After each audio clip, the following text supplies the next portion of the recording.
This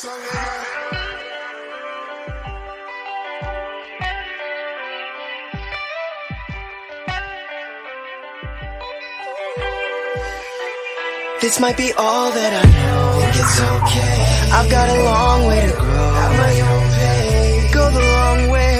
No one taught me how to walk, but I figured it out fine. Long strides, long strides, long strides. Every day's your time. You climb, you grow, you fall, get back up, ask for more. A long way to go, scenic routes sound fine. Head hanging out the window every time you take a drive. Gotta struggle all this life like, fuck it, you alive. This the only one you got, don't you toss it to the side. Right now's the only time you'll ever be. Right here, on this day, in this moment, in this place. Look around, what you take it all in for a phase, and it's gone, and in place is a place you never thought that you'd be.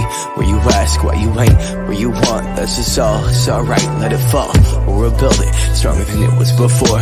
You're resilient, you're brilliant, there's love in us all. You're okay, you're alright.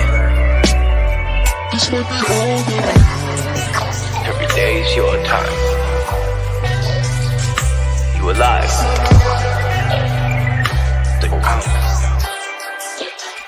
This might be all that I know. Think it's okay. I've got a long way to grow. At my own pace. Go the long way. No one taught me how to walk, but I figured it out fine. Okay, look at how far we done made it. I put it all on the table. Bitch, I'm a product of cable cars and the soldiers that raised me. A tribe of women from heaven that brought me miracles daily. Now they the ones that he's saving. Moms ain't the same since my grandma faded, then turned to an angel. Well, she can see me right now. Wanted to know that we major. See shit from all of the angles. Can't ever turn off my brain from everything we the same. Shit, I'm just shocked that I'm stable. If there's a God, she's amazing. Wave. I spill my soul on the table. I give it all while I'm able. I can't break bread with no stranger. I hold it down for my brothers. Been tight since snaps in the cradle. Since pick up rounds in the park, we found peace and sound to that chain link net. Catch our dreams with each page ring. Got a knack with the pen. It's an apparatus for magic. I scribble slow as his skill. What's up, ladies and gentlemen? What's going on? How y'all doing today? How is it going today? Sound check, mic check, 1 2 1 2. Hey, y'all tell me how that sound out there. Give me a 1 in the chat if it sound all that. All right, come on, give me that, give me that, give me that. All right, man, it's good to be here, man. It is Barbershop Talk Friday, man, where we don't hold back, but we tell it like it is, man. We tell it like it is.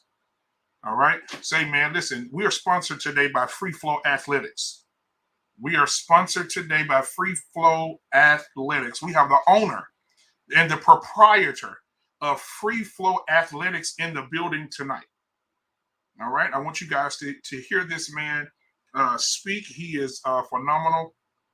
And I'm going to let you guys hear what he has to say when I pull him up here. So, matter of fact, he has his own theme song. He has his own show starting on Wednesday of next week. And so he's excited. He's peacock proud and honeymoon happy for his show on Wednesday. And he's the owner and, again, proprietor of Free Flow Athletics. So let me go ahead and pull this guy up. Let me see if I got him right here. I think I got his theme song right here. Let me see what I got. Let me see what I got. I think this may be it right here. This is it. Let me see. I don't want to play the wrong thing. Oh, yep. This is theme song right here. Here we go. We plug him up. This is a theme song to his show. Y'all might as well get used to it because it's going to be going down. Here it is. Ladies and gentlemen, yours truly, the owner and proprietor of Free Flow Athletics. Show starting Wednesday, 8:30 Central Standard Time on Black Men Unfiltered Network. Give it up for yours truly, the unapologetic Mandrell 211 is in the building tonight. Let's see him move. Go. Hey, everybody. Show us the back. Show us the back. Come on. Point to your sign at the back. Oh, show him the logo, man. Show him the logo. Right there. Free Flow Athletics. Yes, sir. It's good to see you, man. How are you, brother? Doing all right. How about you? Man, I am. I'm here, Doc. I'm here, Doc. I'm ready to I'm talk glad to to be y'all. here. Yeah, man. I'm excited and I can't hide to see you guys today, man. It's always good to see the bros. Always good to see the bros. Yeah. So I want the next guy I want to bring up. You guys know him. Not only has he been an IT guy for over 20 years. Come on. 20 over years. 20 years. 20 years. He's Not working only IT. has he been an IT guy over 20 years, he's a husband, he's a father, he's a grandfather, and he lives in a city where the rats are the size of Volkswagens. He said, call them splinters. We want to give it up for yours truly, the ex-stripper. They call him Bob. The acronym for Bob means big oil baby, because he's coming through tonight here live and in living color. Let's give it up for my guy, Canadian-born Nigerian. Let's go. Ladies and gentlemen, yours truly. He has his stripper hat on tonight. He has his headphones on and he's ready to show you a little move once I bring him up. Ladies and gentlemen, give it up for Canadian-born Black David. Good up to my black pimp who will cut me out of my cut every now and then. How you doing? Hey man, it is good to see you, my brother. It is so good to see you, man. Hey man, so let me tell you something. While the other guys are coming, Tommy said he's on his way. The rest of the guys should be here in a minute. But let me ask you guys something. How's it been, man? How you guys feeling? How you feeling? I would say I'm just glad I'm off the clock right now since my shift is weird, 11 a.m. to 8 p.m. Kind of weird, but I can use it for my advantage. So I'm trying to get back to the gym, get myself back where I need to be. So I need to start working out again. Okay. Other than that, trying to enjoy life as it is, take it one day at a time, not trying to live beyond my means, like some folks out there. Especially in the crazy city where we have splinters, we don't have rat. You see these splinter boxing your cat, I feel sorry for you. Yeah, man, those some rats. Let's say goodbye to the cat. Yeah, they home fed, my guy. They home fed. Hey They be like, man. That's it. I can't help you. Man, it's good to see you, man. How you doing today, Doc? Come on, talk to me. Doing all right. Doing all right today, actually. I've had a very busy week though. The week was ridiculous. I mean, I got to ask you about those text messages in that conversation later on. We'll talk about it. Yeah. Oh, you smiling hard over there, boy. You smiling. Boy, you're smiling like the subway in New York. It's long and wide, Doc. I said, come on now. Nothing yet, but yeah, we'll chop it up. Any good news, Mandro? Not yet. Like I said, this week I've been busy, so that'll be tomorrow. In what way we want to know? That we all thinking that'll be tomorrow. Yeah. Okay. I'll start that tomorrow. Yeah, because this week it was. Yeah, I was already jam packed. Absolutely, bro. That's what I said. This week's ridiculous. So this weekend, yeah, I got time this weekend. Yeah. Okay. Yeah. Well, man, it is good to see you guys, man. Listen, so a little stuff that's been going on around the country, man. But we like to get warmed up a little bit. I start with sports first because I know. No, I'll wait till Tommy B get here because I want to see what he's saying about these trash ass Lakers. So we'll talk about them when he get here. However, man, it's been trash. Oh my goodness. So did you guys see the drive-by shooting? The police did a drive-by shooting on a kid, bro. The police did? The police did a drive-by on a kid, bro, on a black kid. How old was the kid? Badass. This is already badass. Okay, how old was the kid? How old was the kid? Like I forgot. Late 20, early 30. He got. Oh, that's a grown man. Yeah, but the thing is, he got two college degrees. He got a bachelor's degree and a master's degree. We're going to get his bar license. Sitting in front of his house in a car, and the cops just pulled him and they shot him up. They didn't let him know they were police. What they killed him right there. No criminal records, nothing, clean. And this guy called earlier when he's told by his lawyers that he got some charge against him. He was trying himself in. He wanted to figure out what the heck is going on. Now I realize it's almost like they're trying to get rid of him because of something. Yeah, I heard about that. Yeah, I heard about this. I saw this. It was on Rolling Mountain yesterday. Yeah. Now, before we move forward, guys, We got them. Listen, guys, we got somebody backstage right now. I call him PB. We got a guy backstage right now, guys. That's the most level-headed, sensual guy you'll ever meet. And he brings calmness to a storm, but he's also as effective as a storm. And I got his background music tonight. We're gonna bring him up. We got PB in the building, not peanut butter, but a good brother. Paul Bennett is in the building tonight. Here he is. Let's go. Let's hear it, ladies and gentlemen. The smooth sounds of Paul Bennett in the building tonight. Bringing him up, Paul Bennett. Good. How you doing, my guy? I am good, sir. Good evening. Good evening. Paul, let me preface this. Paul, good to see you, first of all. Second of all, you're not the only one who can work a speed bag. Just saying. You should see this guy on Instagram showing out. Yeah, but I'm just trying to work it over 50. My hashtag usually is fit over 50. So I'm trying to 50-year-olds so we can still get it done. So I don't think you're quite there yet. Oh, I still gotta wait. I still got a while to go. You got a while to get there. So I'm just saying I'm just motivating. So I see you got the fitness channel. I see you got all that going. I'm just trying to hold it down for the 50 and ups that you can still be productive. I put that speed back in about 6 months ago. And I always wanted one. I just finally, just brought down and got it. And it's coming back. It's like riding a bike and getting back on it again. I never boxed, never got in the ring, never taken any headshots. But, that was just something I just loved. Boxing training is like you just want it, just intensity this has always been up there for me. So I've just always loved it. So I just love getting on there. I just got my heavy bag, got my 100-pound bag up there, starting to bang away at that. About to get my wife. I got some mitts, and we're going to be doing some sparring. And so I got my whole fam, on that, and just trying to, increase the fitness level all in the household. We got a big anniversary coming up, so we're going away. So we need to make sure that we're in tip-top shape before we go out there. So. Okay. All right. Nah, I'm jealous. I want to punch it back too. Yeah. But not for boxing, for kickboxing. And Paul just said he's going to his anniversary, so he's finna train up for that. So ladies and gentlemen, I got somebody else backstage coming to the sanctuary right now, guys. I got him backstage. Listen, this guy has his own sports show, right? This guy has his own sports show that's a hit. But when you get to talking sports, he talk a lot of shit. Don't say it to me, but his name is Tommy B. He's in the building tonight. Let's give it up for my boy Tommy. Let's go. Let's get him in some music right here. Let's get him something to listen to when he coming in. Hey, Tommy B. Hey, Tommy B. In the house. Tommy B. Hey, Tommy. What's that? Already got you. Hey, I'm saving that for you, boy, right there. That's that beat. That's every time you. Oh, you want some more of it? Hold on, get a little bit more. What's happening up? What's happening with y'all? B.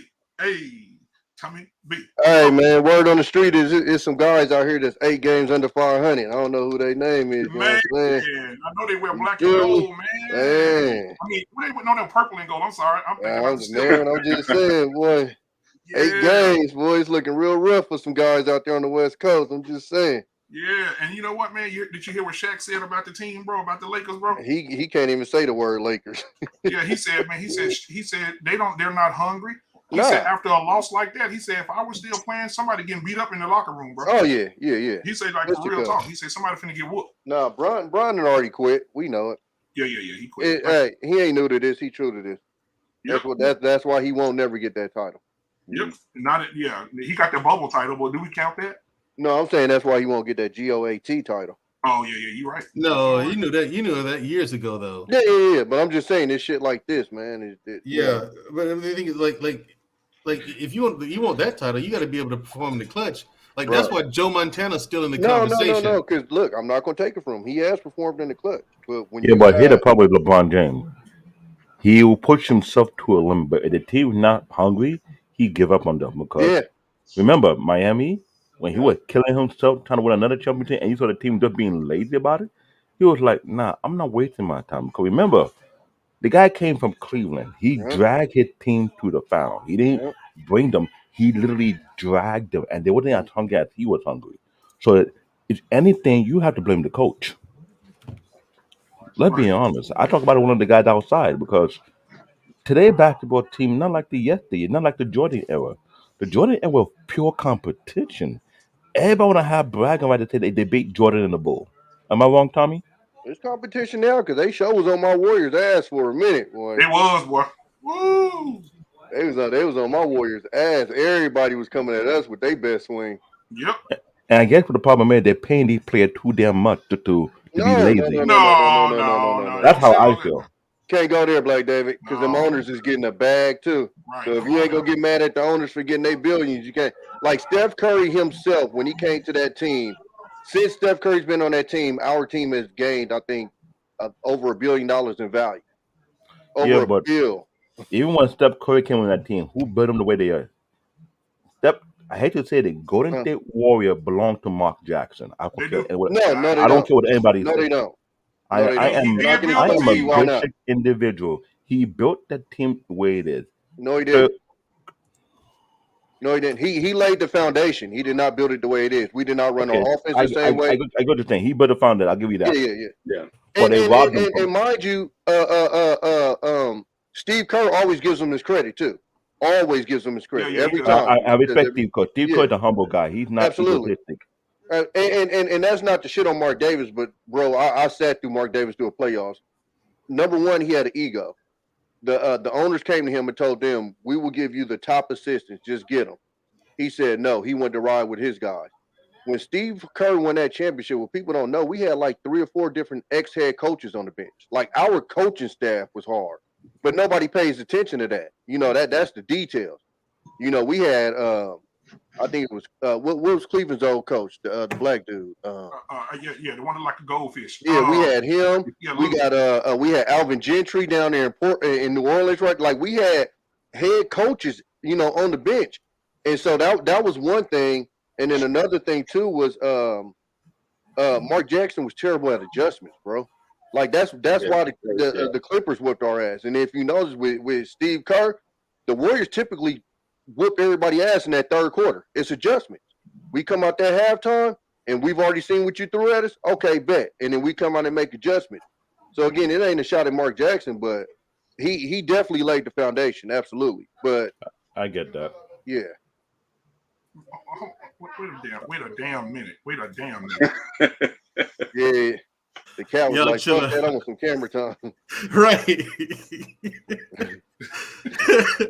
Yo, she run your house? The cat is literally showing his ass. Yep. Let me see it.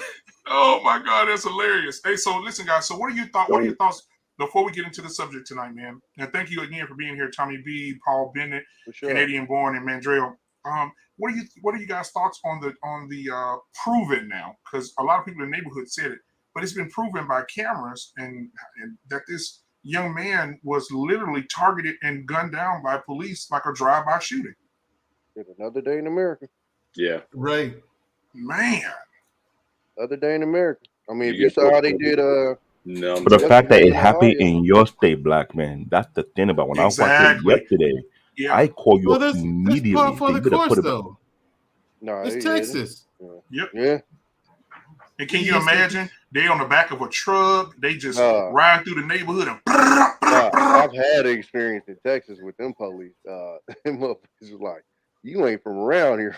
I'm like, "No, I'm from California." Well, think about it, Tommy B. Said, "Oh, California." The guy that they killed, Tommy, got no deleted.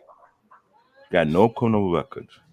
He had a bachelor's degree, got a master's degree, was getting ready to take the bar examination, was sitting in his car in the front of his driveway.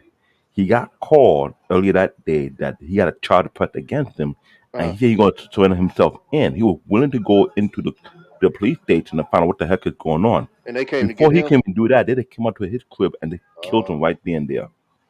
But what? It don't matter because I don't know if y'all remember years back when all of them Harvard dudes was trying to have a little get together in Boston, and they called the police on them, talking about the way they look. It ain't a way in the fucking world you could tell me niggas that graduated from Harvard look a certain way.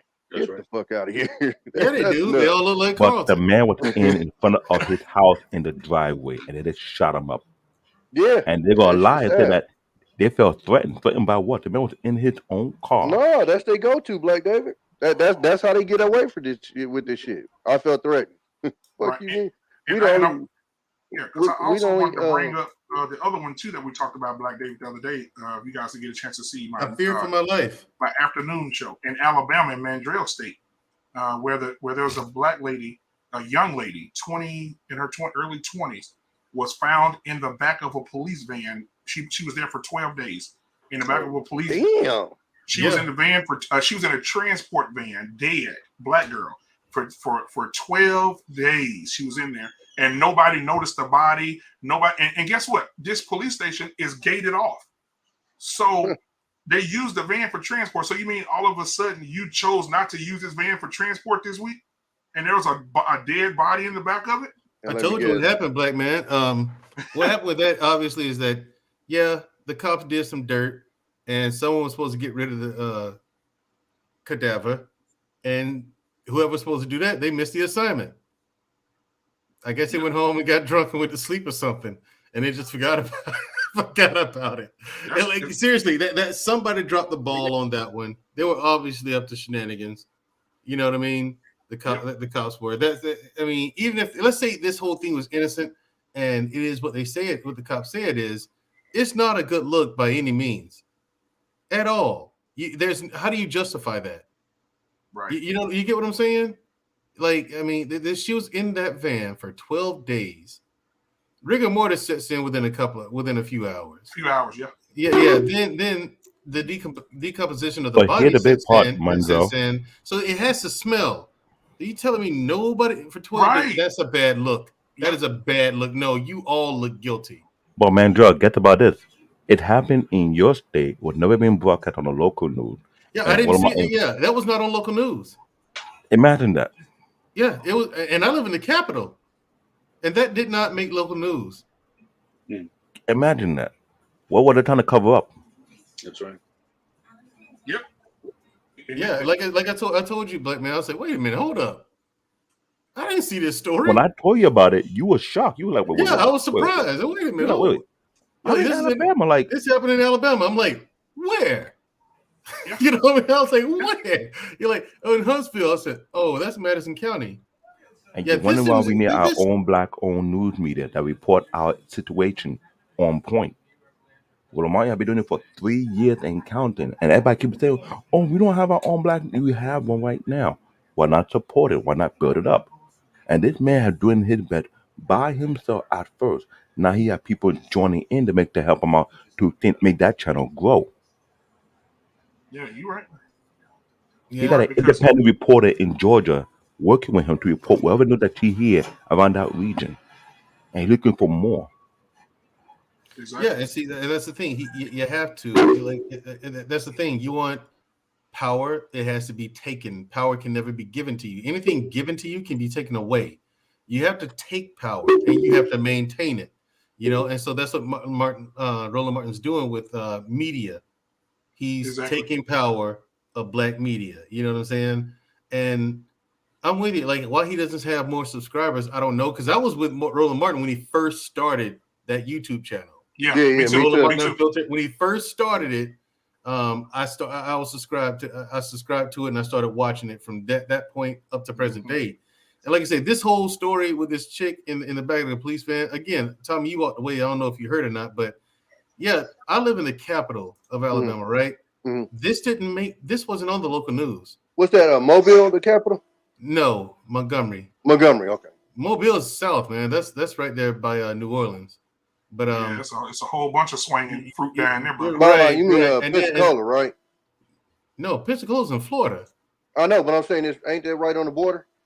Yeah, Pensacola's close by. We used to go there when we. It was on the border of Tennessee, right? Near the border of Tennessee. Yeah. This happened in Huntsville, which is in Madison County. It's on the border. It's at the northernmost point of Alabama. It borders Tennessee, and it's a 3-hour drive from here. But the crazy part is, it's a shorter drive to Atlanta than to get there.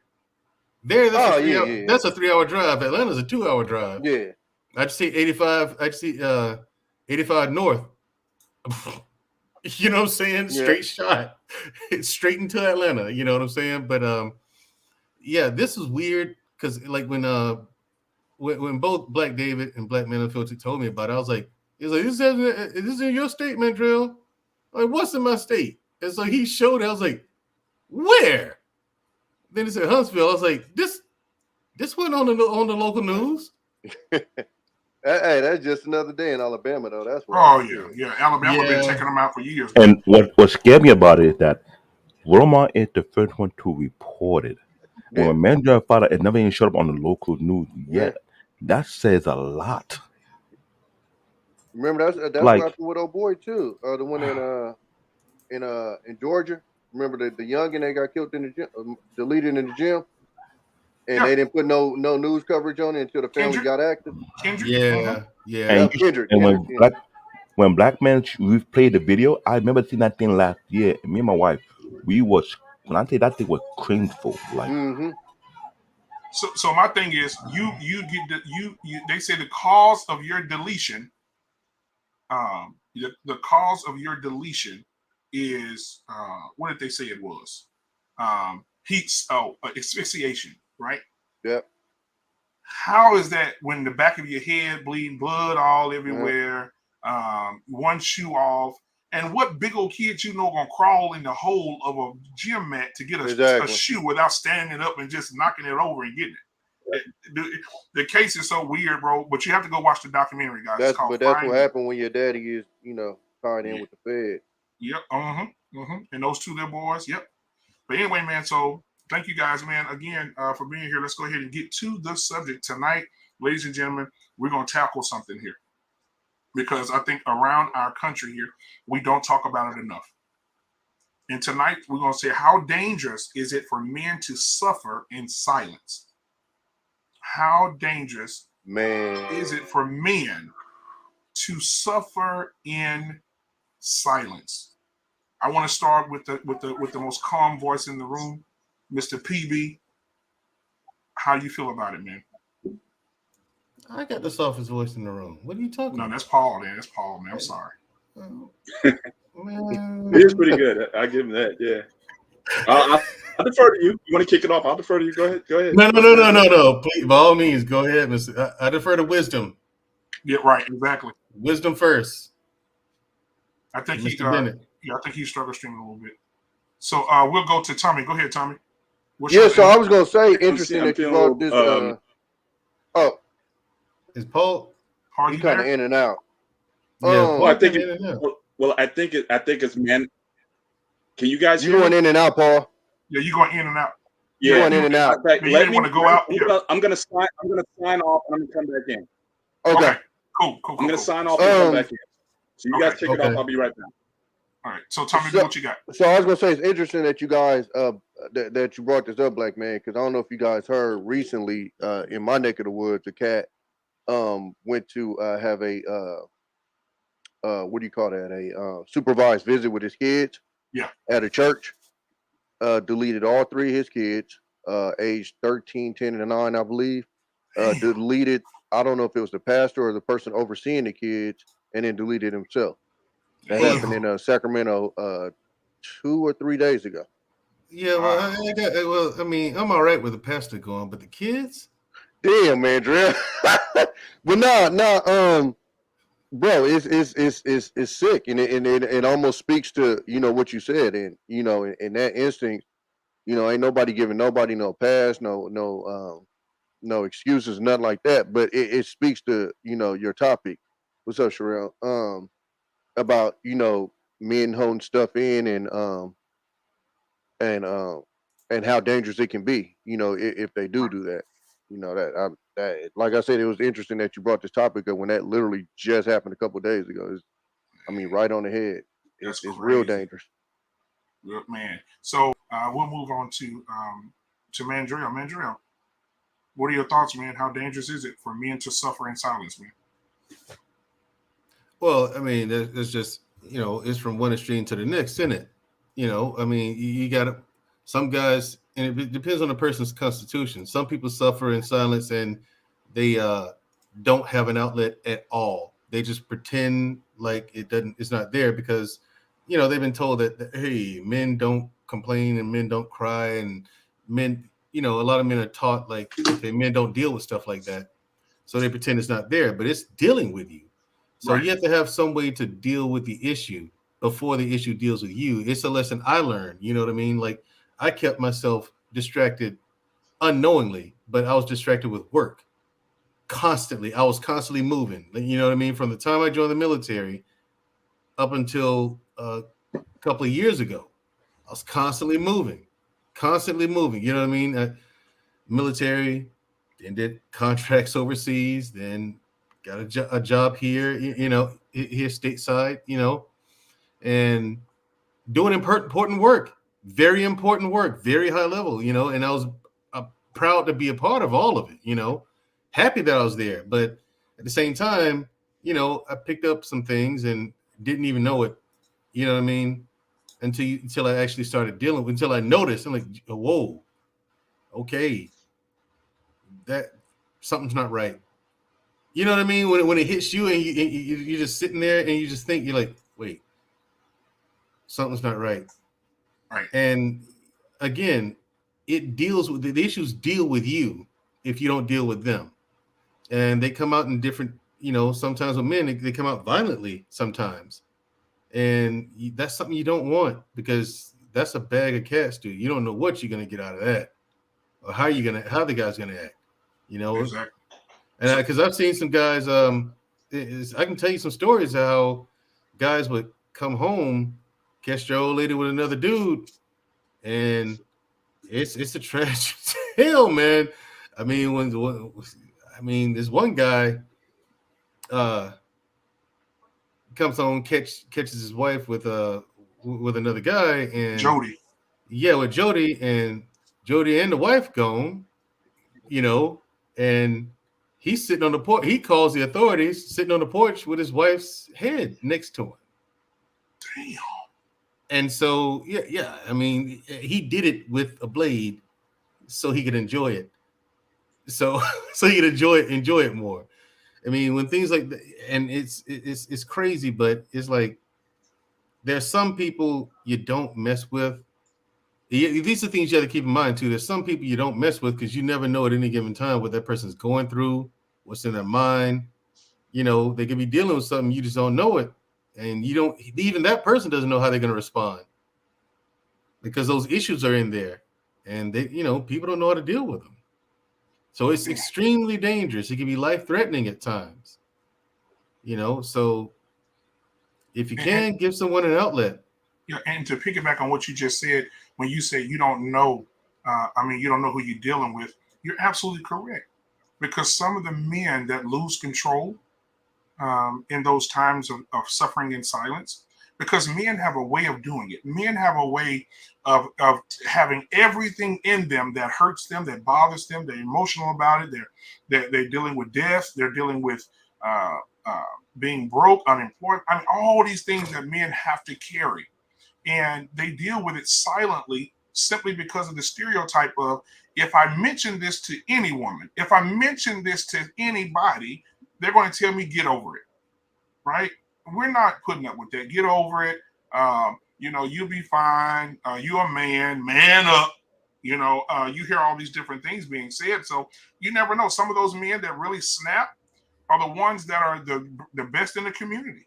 The ones that are out with the children, the ones that are, and they just somehow, something in their mind it goes from, that's why a lot of these situations are shocking. You're like, what?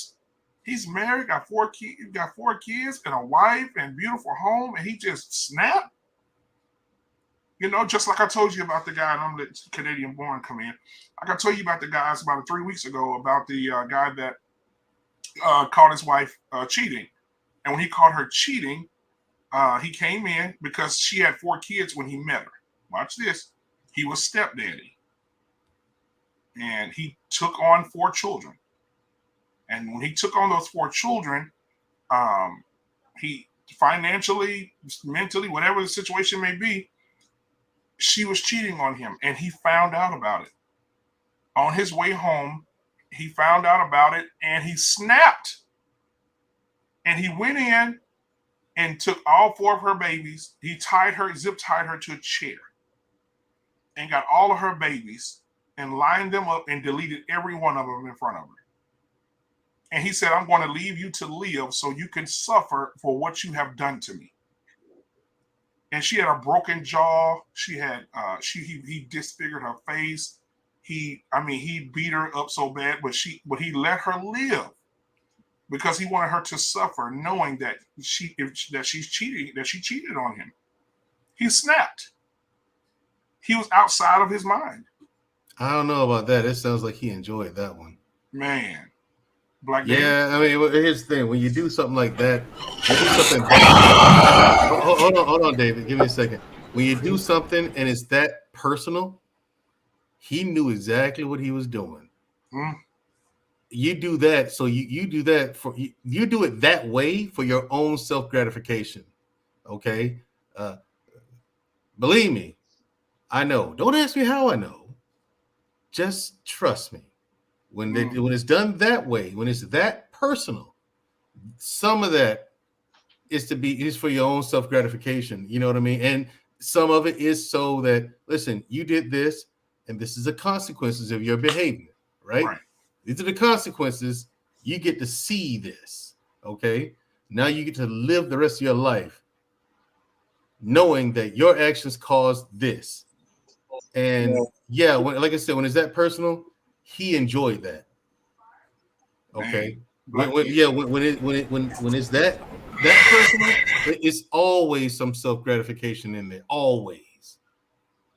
All right, you know what I'm saying? Man, what can I say on top of that? Because when I heard that case, the first thing came to my mind. What was the state of his psyche at the time when he found out he got his trust being betrayed? What would he think when he found out his loyalty was dumped on? All the things he did for her and her children. He said none of these things were his. Not just that. That's what it was. All the money, everything he had ever done for her and them children, David. That's what was running through his mind. And he came up with an idea. Okay, what is it that she cares about the most? He zip tied her and right in front of her took the things that she cared about the most in this world. Right in front of her eyes. That what bothered me because the first thing came to my mind. That's what was going on. Everything he did for her while and he was kids. thinking that, how much level of restraint did he have to control himself before he latched out on innocent people? That's the first thing that came to my mind because, to me, I always have to think, if you want to cheat on me and do me in a way, I'm just going to walk away. But I know when I walk away from you, I'm not going to be the one that will dish out the rat. You going to receive the rat, but it's not going to come from me. Because it's one thing when you are a man, but when you are a black man in this country, there's a stigma being put on the top of our back. They expect black men to fail. They expect black men to crumble. They think black men are weak. When stuff like this happen, and it happened within a black man's hand, it add on to the narrative. I was telling people before, there are 3 stages for black men. If one thing you're African American, it's hard. It add on you when you're African Caribbean or Afro Latina. It gets much harder when they find out you straight from Africa. So everybody put an all type of narrative on top of your head, and you have to rise up so high to prove them wrong. But while you're doing so, how much do you lose along the way? How much sweat, blood, and tears you lost along the way? How much patience, restraint do you have left before you crumble? What like Mandra said, what outlet do you have to unleash the built up pent up rage or anger or frustration so that you can be stable again? To be a black man, it's like saying you're carrying 2 houses on your shoulders, on both shoulders, not 1 but 2. Because the weight of the world is so much on your shoulder, they expect you to fail, but you're not allowing yourself to fail. You cannot allow yourself to fail. You have to fight up to a case and prove them completely wrong. Because if you don't, then you continue to feed that narrative that black men are weak, which is not true. It's just that the level of pressure on black men is far too much compared to other ethnic groups. Yes, men all across the board got it bad, but when it comes to being a black man, It's almost like there's a magnifying glass put on you. The way to see if you're gonna fail, if you're gonna crumble, if you're gonna fall. What am I saying best? When you're a black man, you can't be mediocre. You just can't. Yeah. And to answer your Our question, David, brothers, what if you're was your watching if you're watching this broadcast, this is a public health announcement to all of y'all. A public health and mental announcement to you all. Once you are a black man, you're not allowed to be mediocre. Because the moment you are mediocre, you put yourself in a disadvantage. You have to rise above being mediocre. You have to be 2 or 3 levels above mediocre. You can't be on the same level like everybody else who playing it safe. Yeah. Because to add on to that, Michael Corleone on The Godfather said, women can make mistakes and be ignorant. Kids can make mistakes and be ignorant. But a man cannot make a mistake and be ignorant. He cannot. We cannot make. But you know what? The pressure that comes with that is what breaks the psyche of some men. Paul Bennett, what do you think about that? Yeah, I definitely think that one thing we also have to look at in our case, because I know we can talk about this generally with men, but you know, if you want to deal with black men, I was just as you were talking about it, I was just looking up. They talk about this intergenerational trauma and how trauma can actually be inherited. So you think about the chemical imbalances that can happen in a person that drive mental illness. That a lot of those traits can be passed down through generations. So you add on top of everything that men have to navigate this world. And I think I made a point in a earlier show earlier in the week that this generation in particular, I think that I'm a Gen Xer, so we've had to go arguably through the most transition period of any other generation. So we're coming off of the 60s, the late 60s into the early 70s, where things were kind of, coming out of that industrial age. It was the birth of the technological age. So we had to be able to, so we still have, and we have two different generations talking to us. We have the baby boomers with their traditional family values and what a man should be and how a man should go about things. And then we're in this new age now, in this millennial space, where there's much more notice of mental disability, of people taking their mental health more seriously. And so you would think that in this age we would be in a much better position for men to be open about what it is that they're going through, fighting the stigmas. But again, we're still sort of trapped between these two generations. The baby boomer generation was just suck it up and just deal with it. Now we're in this generation now where everyone, at least the general perception is that you should be, as a man, be able to, express yourself and your emotions, and those to be taken more seriously. But we're still wrestling with that. So, but I think just in this last 50 years, I think that the world has moved on so fast. But we, as human beings, as certainly as men, especially black men, I don't think we necessarily have evolved with it as quickly as the world is demanding of us. And so, of course, it's going to be more dangerous because, again, we're seeing, just in our society, what's happening with, with the levels of violence increasing, the mass shootings, and you see all of this expression that's being seen, and we can go case after case with that. But I think that we're living in a world that has moved on so fast, and we're just expected to be, to just adapt with it. I just don't think we've necessarily had the time, in part because we didn't deal with the trauma that was there before. Right. So what the baby boomers had and the greatest generation had before them and our ancestors and the slaves had, none of that trauma has ever been dealt with. And now we're in this fast moving train that we have to stay on to be relevant. So I think that, how do we find the spaces for men to be to express themselves in ways that is constructive, that is productive. And the one thing I think about also, I think a lot of this is this whole ideology of what a man should be. I think a lot of it is it's fabricated to a degree because just like, man, I mean, you being a Christian person, like, I'll ask you, did David have a problem expressing himself? No.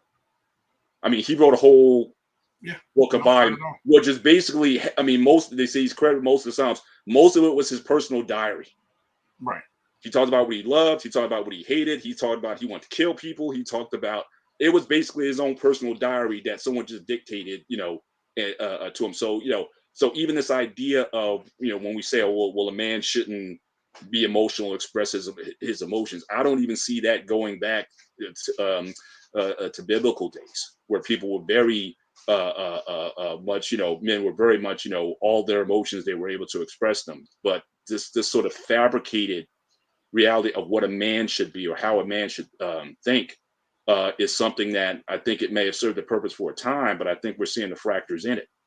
And again, if we're not going to give, it's been already said, if we don't give men outlets to be able to deal with this. Now, I think before we were able to mask it because, again, I think men in general, and Brother Manjoli may relate to this, we were a lot more physical in terms of the things that we did on a daily basis. We were agrarians, we were farmers, we worked with our hands, we're agriculturists. We put so much physicality in what we did. Also, we're living in a relatively peaceful time.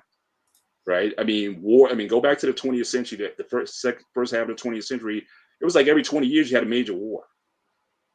And folks had to go to war. And so, that whole idea, I mean, we've been living relatively, I mean, we get a terrorist attack here or there and third, obviously we know what's happening overseas right now, but for a lot of us, we're just so removed from that, or the world is so removed from having these major conflicts.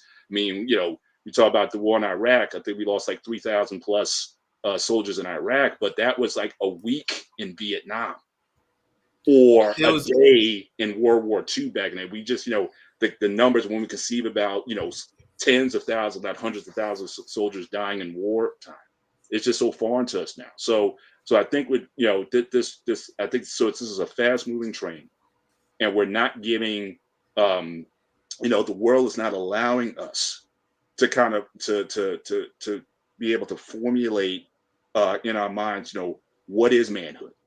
What does it mean to be a man? And these ideas and notions, I think we may have to revisit that, because another thing that I'm always talking about is that we always live at the level of our expectation. That your happiness is always at the level of your expectation. And with all of these expectations being put on men, what a man should be, what a black man should be, and again, if we feel within ourselves that we're not living up to that, then we're going to feel certain ways about that. So I think this is just it's and again, we're not going to unravel all of this tonight, but I think that we have to understand the external factors that are driving us to even raise the question. We have hereditary trauma, and we have a world that in the last 50 years has changed so much in terms of what the expectations are, how you should move. But we're not taking a step back to say, who, at the end of the day, who am I as a human being? Who am I as a man? What manhood should be? And who's creating and really who's creating these images that we're supposed to live up to, and when we don't live up to them, then how we're judged because of it. Exactly. I agree. And while you were talking, I was looking it up as well. They said black men, this is what I looked up on Black Demographics, guys. I'm gonna go check it out. They said black men are 3 times likely to delete themselves than any other ethnic group. 3 times more likely to delete themselves than any other ethnic group, including women. I can speak to that. Did I not say what I just said, black man? Did I not say that earlier? Yeah. Yep, and the thing is, like, to answer Canadian-born Nigerian's question, what was that guy's mental state? The thing is, there's no definition for it. They've tried to make a definition for it before, but I've been in that state too. Like, to deal with things, you don't know. Like, I got sent off to war just a couple of weeks after I was done being trained. You know what I'm saying? We had some briefings and whatnot, and then it's like, hey, listen, 5th group, they're getting their teeth kicked in over there in Afghanistan. They need help, so they're adding us into the rotation, and we didn't get to our AO soon enough, right? So you go over there. I was always a good guy. I was a happy-go-lucky kid with a devil-may-care attitude growing up. You know what I mean? Always a good kid, good Christian. You know what I'm saying? Devout Christian, the whole nine. But then when you get and see humanity's true face, you don't know what that does, what that creates. And on top of all the training and the way your mind, the way you have to change the way you think because of the training, you have to go through that training and pass it. You have to change the way you think completely, almost, you know. And once you get there, plus all those chemicals hit your brain, when you're in that certain situations, people don't know what that creates. It's like being in a boxing match, and like Tommy, you watch boxing, right? So okay, like when you're in a boxing ring and you throwing hands to somebody, that's just a minuscule thing. Like some people get in there, they're mild-mannered and nice people in real life, but they get in the ring and it's a total savage. Yeah, like I didn't know I was dangerous. I knew I could handle myself. I knew I could, I could defend myself if the occasion calls for it, but I didn't know that I was dangerous. And people don't know what danger really is. That's the thing. People in America here stateside, you live in a bubble. This is Disneyland. Yeah. It's not even real. That's why you hear war veterans come back and say, this ain't real life. And that's why they're not impressed with anything. It's extremely hard to impress a combat veteran. You know what I mean? I didn't get it. And I never understood why Vietnam. I had an uncle who went to Vietnam. Dad served in Desert Storm. Didn't understand why they never talked about it until I saw it for myself. And I was like, I get it. I get it. Totally get why you don't talk about this, And I don't think that's really an issue, because you can't force. You shouldn't even try to force them. Leave them to deal with that, but make sure that they do deal with it. And again, when people are getting to that mindset where this guy took the woman, you can't say some judges in court cases like, well, he had time to think about it, so this is premeditated. No. You're not thinking about stuff like that until it's time to think about it. You know what I'm saying? It's difficult to describe, so it's difficult to define. And we haven't, like, psychoanalysis and psychotherapists have not really delved into that. I think they should study the human psyche a lot more deeper than they do. I think they should study serial killers and psychopaths. You know what I'm saying? They should study that part of the human brain and what causes that, because everyone has that in them. No one is exempt from that. The nicest person in the world. That's why you see the quiet dude in the corner in the classroom. The whole trope that you don't mess with the quiet ones, right? Yeah, because that kid might have a pair of black Air Forces in their backpack and some hands. You don't know. And that's the thing. Some people got the mongrel in them. Some people don't. And But so, either way, when you go through trauma, you have to deal with it. And I learned that. I use myself as an example. I found out I was dangerous. I get out here stateside, and I felt a hunger for conflict, a hunger for combat, an urge to do it. I wanted it. I missed it. And there are days, even today, presently, earlier this week, in fact, I'll put it out there. Yeah, I had the urge to go out there and fuck something up. Not just beat them up. No, I had the urge to go out there and just destroy something beautiful.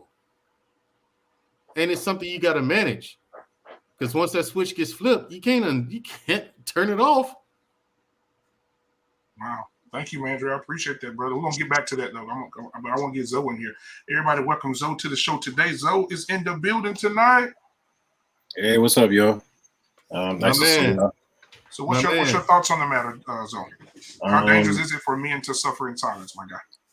I wanted to speak on silence itself as being, as understood amongst men, a place of peace. Like, you find your peace, and that's kind of what the silence is. So if you're suffering while you're in a space where you're supposed to be at peace, then it's an automatic issue, whether you're out in the world or you're at home. So think of, I'm going to use Mandrell's example he just used of the boxer. Like, the boxer who's fighting, like, if he's not at peace with himself when he's fighting, then he's an automatic distraction, and he's bound to have something bad happen to him, because he's in a situation where he's going to get messed up if he's not paying attention, if he's not at peace with himself. If you've ever been in a fight, you understand specifically that if someone can get you mad or get you riled up or get you emotional in that space, that it typically doesn't end well for you unless you're trying to end it quick. So when it comes to, I mean, there's been a bunch of examples. I think Mandrell had a couple that I like. I really did want to. I mean, I had more to say on that, but I didn't want to address the comment in the comment that Hayakia Army of Yahweh posted or whatever, speaking on Jesus specifically, saying that he was a weak man. It's like we wouldn't have a whole society based on Christian principles based on somebody weak. So if you have your criticisms of Jesus Christ, if you have your criticisms of the Bible, you can have that. If you have your criticisms of religion, you can have all that.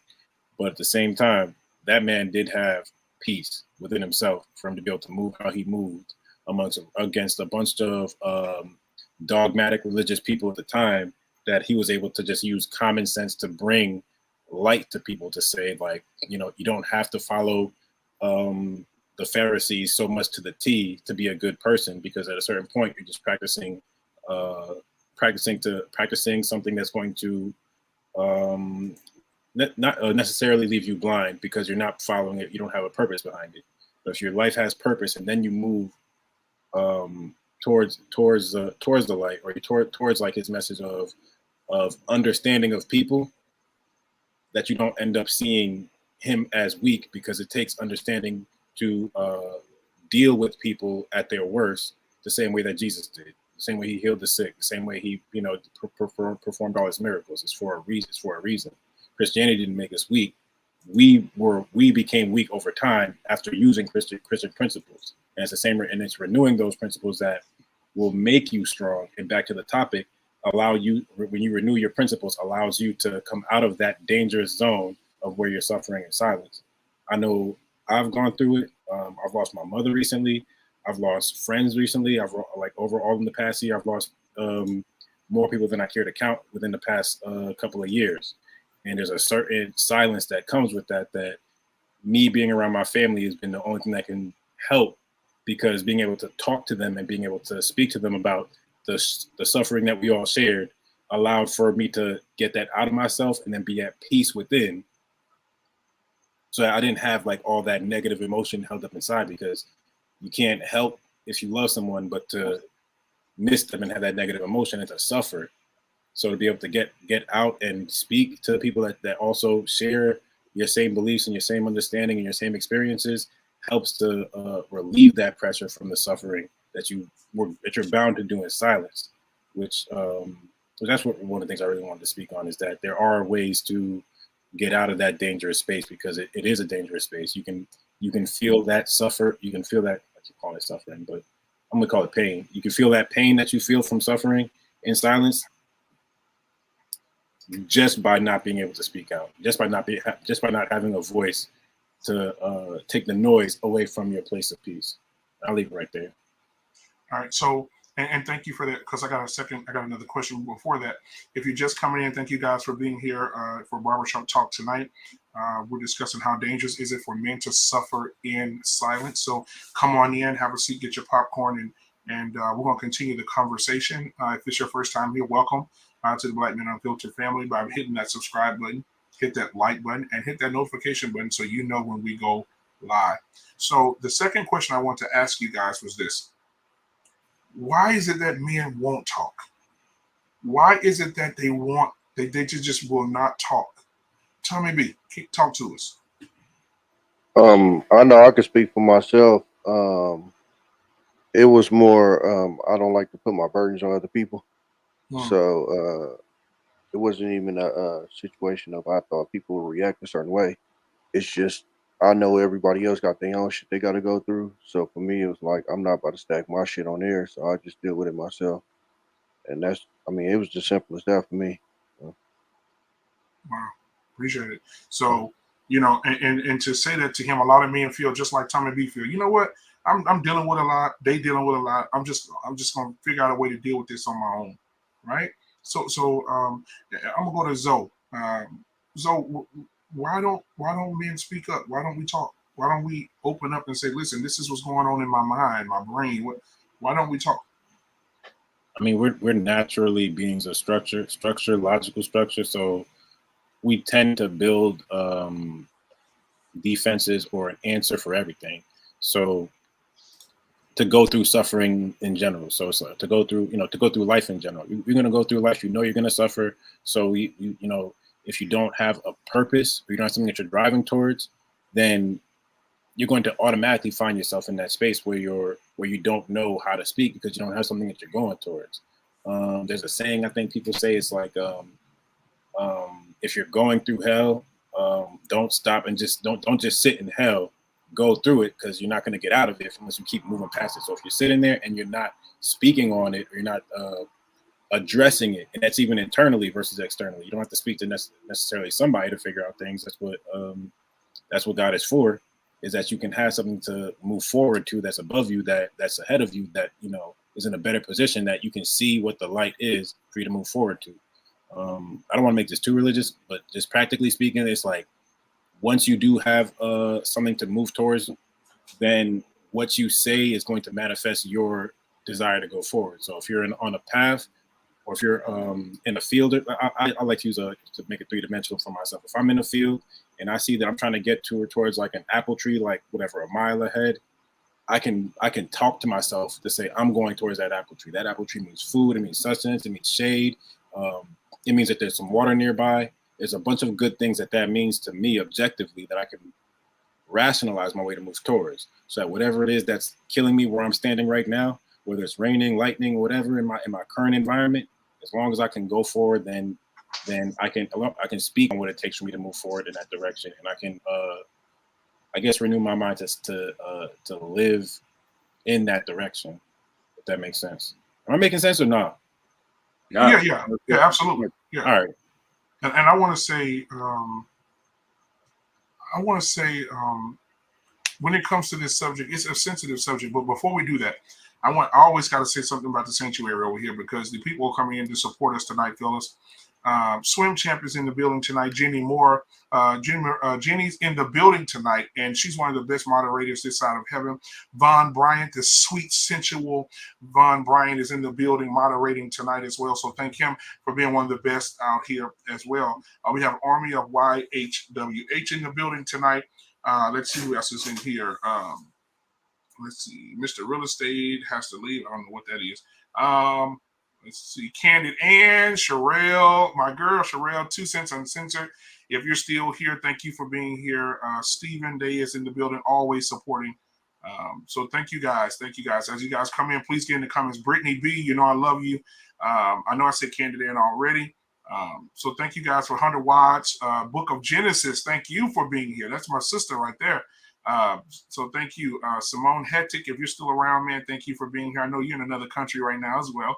So thank you for being here. He's in the UK. So thank you for watching us tonight as well from the UK. I appreciate it. Now, let's continue on with the question. Why don't men speak up? Why don't men talk? So we heard Tommy B say he don't want to put his burdens on anybody else, right? Tommy said, I don't want to do that. And then Zoe took us down the road of a religious path of trusting in the word of God, or trusting what it is that we believe in to help us through. Am I right, Zoe? Am I on the right track with that one? Right. And so then, so we're going to bring in Mandrell. Mandrell, so the burdens on people, we follow our faith. What is your mindset on why men don't speak up? Well, for I think Tommy and Zoe both made really, really good points, and they're both true. Those are both two reasons why men don't, Speaking of veterans, I mean, combat veterans especially, like the little bit that I shared with you there, when I said I had the urge, the urge is there for combat, for conflict. Stuff like that scares people, and people don't understand that, yeah, I'm expressing how I feel, but it doesn't mean I'm going to act on it. You know what I mean? They can't separate the two. So, and that's one of the reasons why veterans don't talk about their experiences in combat. And they barely trust therapists. Like, you should see them in the VA. They don't want to talk to them. They know they need to, but they don't. And a lot of them get in there and don't open up all the way. And that's one of the reasons too. Like, I think some residual stuff, like what Tommy was saying, like not putting your burdens on someone else. they might get in there and figure, well, the therapist has enough to deal with. She's dealing with people with issues all day. I mean, why burden her with more? So they don't get it all out, And another thing is, it's the way like Paul made some fantastic points where it's like, Absolutely. okay, what is a man supposed to be? Men aren't supposed to cry and complain, things like that, blah, blah, blah, and we hear that all the time, but this is largely taught by women from my observation, and I think the lines have been blurred. These days, the lines have been blurred so much that I don't think many people know what a man is really anymore, and you take the people from different generations. Back to what Paul was saying, he was right on the money. All three of these gentlemen, fantastic points, and these are all three very real reasons why men don't talk to anybody. For me, I've experienced all three. As reasons why I don't talk to anybody. And for me, it's like, okay, they're just not gonna understand. Like, how do I express to them, like, okay, this is the way I'm feeling. There was a point in time where you could ask me, how do you feel? I'm like, I don't know. What are you talking about? I didn't understand the question. I literally just did not understand the question of how I feel. What do you mean? You know what I mean? It's weird to explain, and it's difficult to get the people to understand. So rather than go through all that, a lot of guys just keep it to themselves. Yeah, appreciate that, man, General. And hey, guys, I want to welcome my brother from another mother. And Sir Hill Speaks is in the building tonight. And so thank him for being here. We're going to get to him in a minute because I want to ask him both questions because I know he'll have some good commentary on that as well. Mr. Bennett, why don't men speak up? Why don't they say, I'm hurting, I'm scared, something's wrong? Why don't men speak up? Well, I think that's what I said earlier. I mean, this is a construct that really needs to come down in terms of, again, who's defining how a man should feel or how a man should deal with his emotions. This whole game, because even the comment that Tommy was saying, and he's right, that that you don't even what we say to ourselves about we don't want to be a burden on someone. And I found just in my life, and maybe it's just with experience, I just found in my life that's one of the biggest lies that's out there. The scripture says, like, we don't have because we don't ask. There have been so many people who have told me, or if I ever thought that, well, I don't want to burden that person. And it may come out at a later time, and it comes back, well, why do you say anything? I had what you needed. I mean, we don't like to ask people for anything. Like, there's so much that's out there for us. And we just refuse to, or we build up in our mind not to be a burden to someone. But again, we lose so much in that. So again, who's where does that thought even come from? I don't want to burden. Now again, I've had younger men who I've schooled and mentored that's saying, look, first of all, you're the fact that you don't ask, you're actually blocked. You might be very well blocking someone else's blessing. These are, some of these guys are very highly spiritual, highly Christian guys. And a lot of times these are the guys that will give you the shirt off their backs, but they won't ask for help when it's needed. And a lot of times I tell them, it's like, look, you're blocking your own blessings. Not only you're blocking your own blessings, but you're blocking the ability for someone else to be a blessing. You bless in order to be a blessing to someone else. And so this built up these rationalizations that we build on, a lot of it is not even true. So I get, and again, like Brother Zoe, I don't want to get too spiritual either. I think there's reasons behind that. I think there is I think there's enemies behind that formulate in our minds this way of thinking that says, I'm just going to, I want to be isolated. I want to be alone. Because when you're isolated and alone, and that's when you're most vulnerable to attacks. But when you get brothers who get together, again, I've been to, men's meetings where I got, all the men are crying. I mean, I don't think that's necessarily effective either. I mean, I think you should be able to come to a point where, yes, you express yourselves, but what are we going to do from here? I think that's also another dichotomy where we're sort of forming this dichotomy. It's like, okay, well, you bear all your emotions but not do anything. No, you can do both. You do need solutions. We do need answers because, again, we're rational beings. How do we take this from here? Is there a solution to my issue? How can I come out from the situation? Yes, there needs to be a plan, but there's nothing wrong with the expression. So again, so all of this is, to me, all of it is just based on lies. It's based on things that have been said and that's been taught to us for centuries, and none of it's coming from truth. And again, so we need to start encouraging men to tell men, no, there's a better way to go about doing these things. No, what you've been told is a lie. You being a burden is a lie. Because again, there's so much that's right in front of us. Remember that's this story. I'm sure a lot of you guys heard it. Is that person had these people in a circle, and there was some stew or something, and they had spoons attached to their elbows. And they said, "Okay, well now feed yourself. Here's the food in front of you, and you have to feed yourself." But everyone's trying to feed themselves from the elbow. What they didn't understand is that the way they would have fed themselves is by feeding other people. If you could take your elbow and you can feed the brother next to you, and then the brother who's on the other side, he can then feed you also.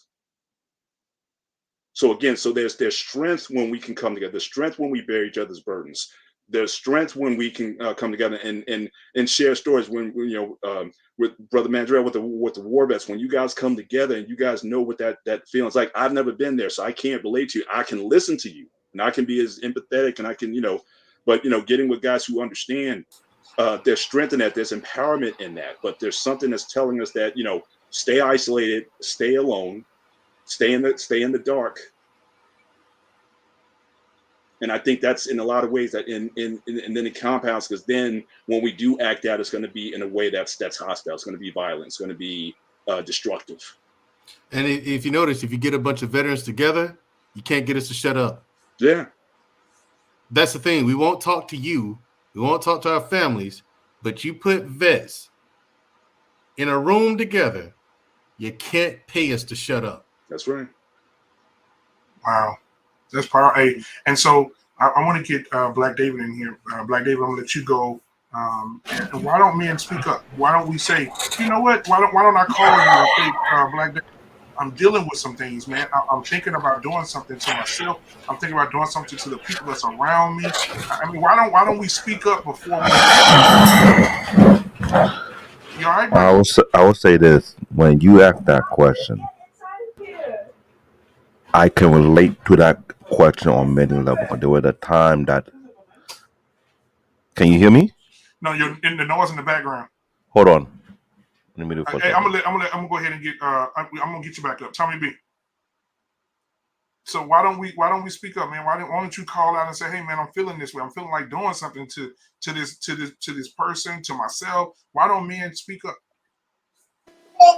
I don't know. I don't know if you want to blame it on like the macho thing or ego and stuff like that, but I think that's kind of what's pushed on us, just societally. Just you as a man, you're not when you come up, you're not taught to look for help and stuff like that, or even ask for help and stuff like that. You taught to kind of handle stuff on your own, and so I think when you get to a place like that where you having thoughts like that, I don't think the first thing in your head is to let me go seek help. Unfortunately. Right. So Sir Hill, thank you for being here tonight, brother. It's good to see you, man. So we're talking about how dangerous is it for men to suffer in silence. So I'm gonna give you the double question because you weren't here for the first one. The first question is, how dangerous is it for men to suffer in silence? And the second question is, why don't we speak up? What prevents us from speaking up, calling someone when we're in those mindsets and those situations? Man, let me tell you how I texted you a little bit ago. Yeah, you sure did. Yeah. About this very thing. Yep. People who are responsible really are not cool with somebody having to be responsible for them. And like when you're used to being the one who shoulders stuff, like you don't think anybody has got shoulders for you. That's one of the things, man. That's one of those things. Particularly like if you're a dad, you're a husband, you got stuff going on, and you're a leader. You deep down, you don't think anybody got the strength to be able to handle your stuff. And even if you do share it with somebody, you're not gonna give them all of it. You're gonna be calculated in how much you share because deep down you don't think that they can handle it. Exactly. So I think that's one of them. But man, this other thing about Carlin, man, this one is deep. And like today, just a minute ago, I dang near, I ain't gonna say broke down in tears, but I'll be straight up. I miss my dad. Like today, like I miss my dad. Like I had a moment because like he passed away when I was 5. But today, like you know how you got like a lot going on in your life, and people be like, "Dang, you a good man, you a good dad, you a good," and in your head, you be like, "I'm trying to figure this out." Like you see confidence and you see structure, and in my head, I feel like I ain't got it, and that's kind of how it was today. And I called my older brother, and just in us having a conversation, I was good because he just listened. It wasn't about fixing nothing, but just being able to offer some perspective and not saying, "Hey, bro, you need to man up, bro. What you doing all that for?" Like, dude, what's up? He didn't do none of that. He listened, and then he said the key words. I know what I understand you. You see what I'm saying? Like having somebody who gets you and don't belittle you because you got a moment. I think a lot of guys have been burned when it comes to that. And when it do get burned in that area, getting us to reopen up again, that's dang near hard. It's like Mandrell just said a good point. Like they won't talk to certain people, but when you get around people who can identify with you, like there's some camaraderie there, you're gonna open up. And I think a lot of brothers, we don't really have that camaraderie. And I think that's why we don't pick up the phone and call it. We just rather suffer in silence. Yeah, man. Thank you for that, man. I appreciate it. Black David. Man, why does Sahel took my talking point? I don't know. Maybe he was reading my mind because No, I've been IT for 20 years until I understand what you're about to say. I give you that. I give you that. That was a good one. That was a good one. But really, what Sahel speak is same with me because I got betrayed. The other time I let my guard down and I shared certain things to a certain person. And that person took that vulnerable thing about me and used that against me. What it did, it put me in a place where I was isolated for more than 15 to 20 years of my life. I couldn't share nothing to nobody. When I say I was like Fort Knox, you would not know anything about me. You could not even understand me unless you're a good reader. If you can understand what a person going through, that means you understand what I went through. Imagine to have so much bent of frustration, rage, and anger, but you couldn't find an outlet. It got to a point where I ended up becoming a complete gym rat. But wasn't just to get big on it there. I used the gym as my sanctuary to take out all my anger, all my rage, all my frustration, so that I won't be no danger to anybody. For that man who took out 4 kids in front of his ex-girlfriend who cheated on him, I will not allow myself to fall in that situation. So I rather give it whatever that's bottled up in me, find an outlet so that when that thing really do happen, I don't have to gas to do that. You know how much fear I had being in a family was that puts you so much isolation that you can't even trust your mother, you can't even trust your father, you can't even trust your sibling. You got no one to trust in your family, so you keep everything bottled up in for years. I was a walking atomic bomb. I'm sharing it out to everybody because there are people out there who going through the same thing I'm going through, and they cannot share nothing to nobody because of the betrayal. When a black man growing up go to something like that, it forced them to lock themselves up in. I took mixed martial art. I did weight training. I had to work out from 4 to 6 hours a day, nonstop, every day. Could not take a break. I did that to suppress, to keep down, to have some kind of control. Because if I didn't do that, imagine someone would have triggered me. All it takes is one trigger, and then I would explode on anybody. So I do that, and I was a loner. There are a lot of black brothers out there who become loners because of that. Because they have no one they can rely on. When you get betrayed so many times by your parents, both parents, you get betrayed so many times by people who to be your brothers and sisters, you put to seek for advice for wisdom, and they betray you. Imagine what that do to you.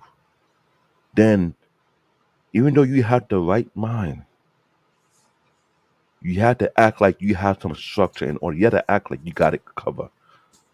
But it's not that easy. So when you occupy, like I was like Mandrell, I keep it moving. I'm working. When I'm off work, I go straight to the gym. I work out 4-6 hours a day, nonstop. Before I get home, when I'm home, I am lightheaded. So if my mom would have stressed me out, it would have no effect on me. If my dad would have stressed me out, it wouldn't have no effect. I don't look at it like I'm lightheaded, like I'm high, but I'm not high. I release whatever bent up frustration and anger I have built up for that day. I got rid of it completely. Cause the next day it will pile up all again, same way. It's like a cycle. I keep to myself, even though somehow I found some way to manage it. And on top of it, trying to be positive, you have to smile, to act like there's nothing wrong with your life. You know how hard that is suicidal. You're smiling when you have a frown on the inside. You're crying so bad on the inside, but on your face you're smiling. You're looking to want to have a real confidence to let all these things out so you can be at peace, but you cannot be at peace because you don't know who would take one of your weaknesses and use that to backstab you to the point whereby you go haywire. Try to hold that for 20 years straight. That's a long time. Until a OG saw me, pointed out to me, pulled me to the side, and this man got good eye. He can tell what I was going through. When he pulled me to know, he told me, "Why you holding for too long?" I was like, "Huh? What do you mean?" I said, "Why you holding for too long? I know you're bottling it up." I said, I thought a butter like it's nothing." He said, "I know when a butter got so much pent up inside, you trying to put a lid on it. If you don't let it out, it's gonna kill you. It's gonna drive you insane." This OG, I met this OG in Job Corps back in 2000 in Morganfield, Kentucky. He allowed me to cry out in his office in silence. Because before him, I had two uncles that I lost in Nigeria, who were my anchor, who were my rock. They both died in two different situations. They were very dear to me. When I lost those two uncles, they were the only two black men I really trusted. There are many brothers out there who went through the same road I went through. Didn't have no one to rely on, no one to trust, no one to confide in. That OG allowed me to cry out, share some wisdom, share me some insight. He told me I'm different from most guys he see in my age. When I asked him why, because he said, the way you walk, the way you conduct is different. You trying to prevent yourself from exploding and do the wrong thing. But it's not easy. Well, do But we sooner or have later that? you're gonna break. But you know what, Black David, let me ask you this. Do we, and Max the panel, Sir Hill, I'm going to go to you real quick. Do we have that, though? Can men trust, let me put the question out there. Can men actually trust their homies, their brothers, their significant? Can they trust to be able to open up to say this? Is there a trust issue? Is trust a part of the reason why men don't speak up? I think so. Like, I think that's part of it, but I think part of it too is just we got to make it. We got to make it okay to talk. Like, let me tell you something. Tommy's a cool dude. Yeah. If I was dealing with something, I would call Tommy because Tommy gonna listen and gonna give you his raw opinion, and there's a balance and perspective. Like him and I are two completely different. We opposite, but from man to man, like real stuff, I know I could call him and talk to him. He gonna give me some real. Black Man Unfiltered. How many times have we done called? We done went through the 4 seasons of life, Yeah. and but how did that happen? You got to take a risk on opening up and sharing. Right. And if a person show you that they can be there, then you got something. But you're never gonna know if you don't put yourself out there a little bit and then develop that respect. So yeah, and from a biblical standpoint, in order to obtain friends, you must first show yourself friendly, right? So, I mean, you got to do that. So, who is to? And my next question would be to the panel and whoever wants to come out first. Is there a stereotype or is it reality that our culture has created this in men? That men have to be tough, we have to be strong. There's no room for crying. There's no room for emotion. You can't cry nowhere. You don't. Emotions are a curse word, right? Was that created in our community? And do you think that still exists strongly in our communities with our boys today? Because things have changed. It's evolved. I think that's just with men. I don't think that's our community. White men go through the same thing. I think it's just a man thing. But as for me, like I got homeboys that if I go through some shit, I know I can call. I just don't do it. It's just how I rock. But when they go through shit, they call me. I got a homeboy that was going through a divorce, and he called me through the whole thing, the ups, the downs, all of the shit.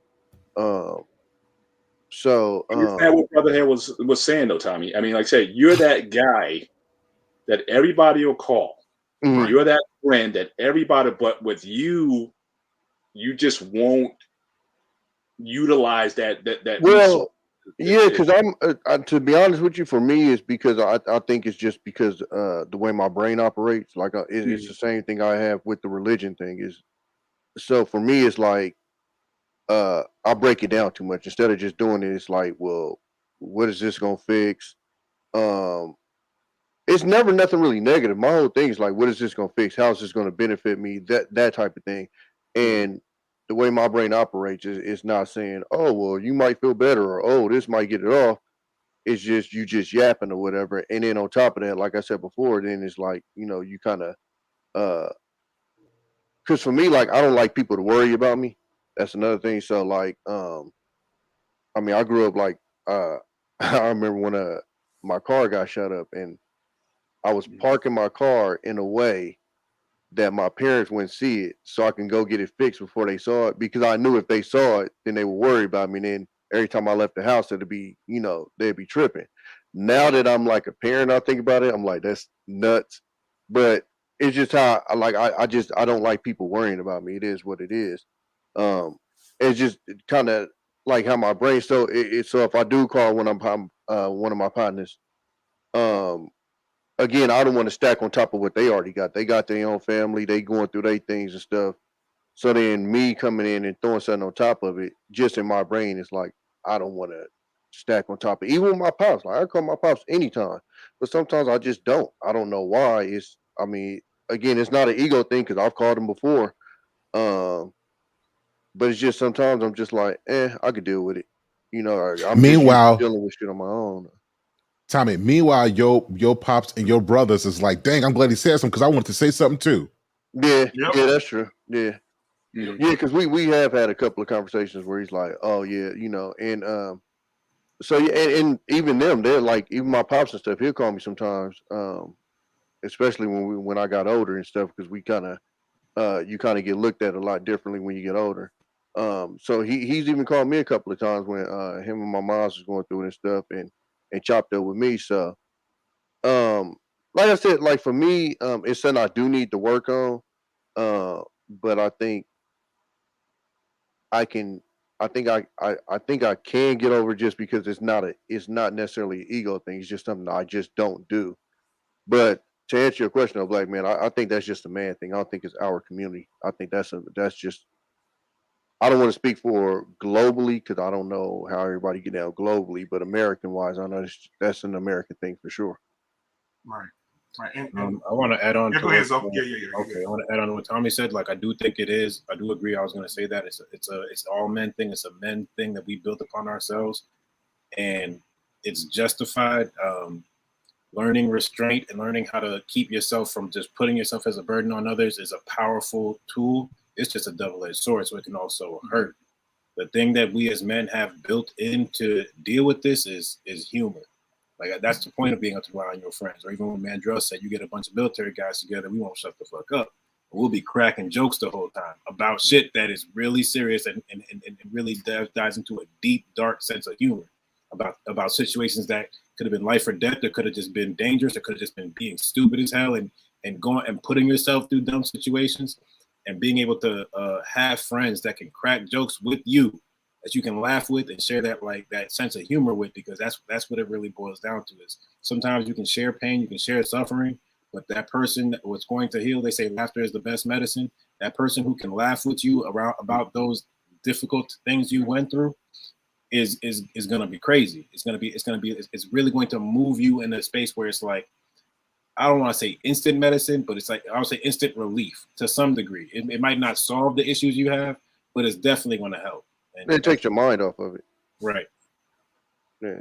And I was gonna say as well too, black man. To be honest with you, I don't surround myself with anybody that I don't think that I could go to like that. To be honest with you, like if like me and my partners, we joke a lot, but we know the line. You know what I'm saying? So, yeah, I don't think I'd even have. It's the same thing like I say with the deadbeat dads. Like that almost don't even exist in my area because they would never be around me. So the same thing is like that. It's the same thing I feel like as far as with the support. Like I just wouldn't have nobody around me that I didn't feel like I could go to if I really needed to. So. Yeah, so I got something to add to that. So you asked if this mindset was like, if it was just like with our community. I think that this is a man thing across the board, not even just like globally. But here's the thing, though: us being taught that to be strong and be tough, and that wasn't wrong. That actually was what we needed. It's just we were not taught that there were places where it's okay not to have to be that all the time. Like that's what we missed. And so in moments where we should be able to be like at ease and cool, we just can't because we always in tough mode. Like so I'll tell you this. So my brother, and I'm gonna get him on the show one day. A black man, you probably met him, my brother K Nate. Yeah. That's my guy. Man, look. He be talking about me because my name, y'all. So my first name is Ernest. I don't know if y'all know what the definition of Ernest is. It's serious. Right. Like my name means, and I'm always dude, you 34 acting 40. Like, bro, like you gotta loosen up a little bit. You know what I mean? You gotta have some fun. You gotta joke a little bit about some stuff. Mm-hmm. Like straight up be roasting. But I needed that, right? I needed Big Bro to say that kind of stuff so that you can stop being strong and because you gotta live a little bit. And I think a lot of us guys were so busy being tough and strong, like we ain't laughing. We look older. You know what I'm saying? We're not no fun to be around because we got so much stuff we holding on to. Look, I'm telling you, you'll treat your girl better when you got good guys to hang around and you can get the steam off. You know what I'm saying? You get some stuff out. And a lot of us don't do it. We have problems with her because we put too much on her because we ain't got guys that we can go to and get that stuff off with our guys. Like that's a real thing. Yeah. Yes. You know what I'm saying? So I ain't got no grades. Not a one. When it comes to oh man, come on, Brittany B. Golly. She came to roast. Well, listen, if I'm the uncle, I need a percentage of his earnings. I would definitely be that. Yes, sir. But yeah, man, black man, that's a global thing, man. That's not even a black thing. That's a man thing. Yeah. And you know how many men right now, like just off the top of you guys' heads that are just have so much pressure right now. How many men you think just a percentage while they're walking around right now, that one thing that can just make them just blow up? I mean, 100%. Yeah. Every single one of us. Damn. Every single one. And you know, and we were just talking, Sir Hale, before you came in about the guy that deleted all the children. But we're talking about something else. Before I said, man, somebody else had some news about somebody did that to somebody. Was that you, Tommy B? Yeah. So Tommy, and like tell the story again about what happened with the guy. Where you at? Oh, eh? Yeah, so in out here in Sacramento, Sacramento's about 30-minute drive from me. But a dude had a scheduled monitor visit or whatever with his kids at a church, and he went in there, deleted all three of his kids. Not sure who the fourth person was, if it was the caretaker or the one that was supposed to monitor visit, and then took himself out. So see, and that's the thing. What you have to know, it's something that's been festering for a while. And he wasn't black. I want to let y'all know that. I was man. I had to let out a breath of fresh air. Yeah, I mean, Sir Hale, I mean, man, guys, Sir Hale, you weren't here for it, so I want to come to you first. The man walked in a church and deleted his own kids, and then he deleted the preacher. 3 girls too at that. 3 girls. What in your mind, like what clicks off in a person's psyche to make them say, you know what, I'm going to end my kids today. I'm going to get my baby girls, 9, 11, 13 years old. I'm going to delete every one of them. And then I'm going to delete the preacher for preaching to them. And then I'm going to delete myself. Like what, Sir, what are your thoughts on that, man? I think that's cowardly. Now I'm all for sympathy. I'm all for that. But when you plan to do something like that, you got a choice in that. You understand what I'm saying?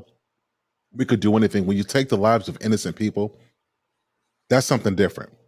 You see what I'm saying? Right. Like there are times when I felt stuff, but it doesn't get to the place where I want to go do physical damage to somebody else. That kind of stuff, like that doesn't happen. That's not a switch that happened overnight. That's pressure. That's other stuff developing over a long time. So it's some emotional stuff, maybe some psychological stuff, maybe some neurological stuff. Like that kind of stuff. There's stuff that leads up to that. And I think a lot of people, we don't miss the small stuff, but we don't tackle that. We don't tackle that. And then life keeps on going and we keep on living. And then one day, something like that happens. Wow. And I want to bring Marcus up because he just came in. I know he was struggle streaming a little bit a few minutes ago. Marcus, I mean, I saw, my heart goes out to you too, man, about your dad. I saw in the chat here that you said you miss your dad and you hadn't seen him in 5 years. So, I mean, tell us about that, man, because that's what we're doing. We're going to show an example of what it is now to be able to be open with someone to let those things out. Because I know that affects you. So tell us about what's going on with you, man, with your dad, man.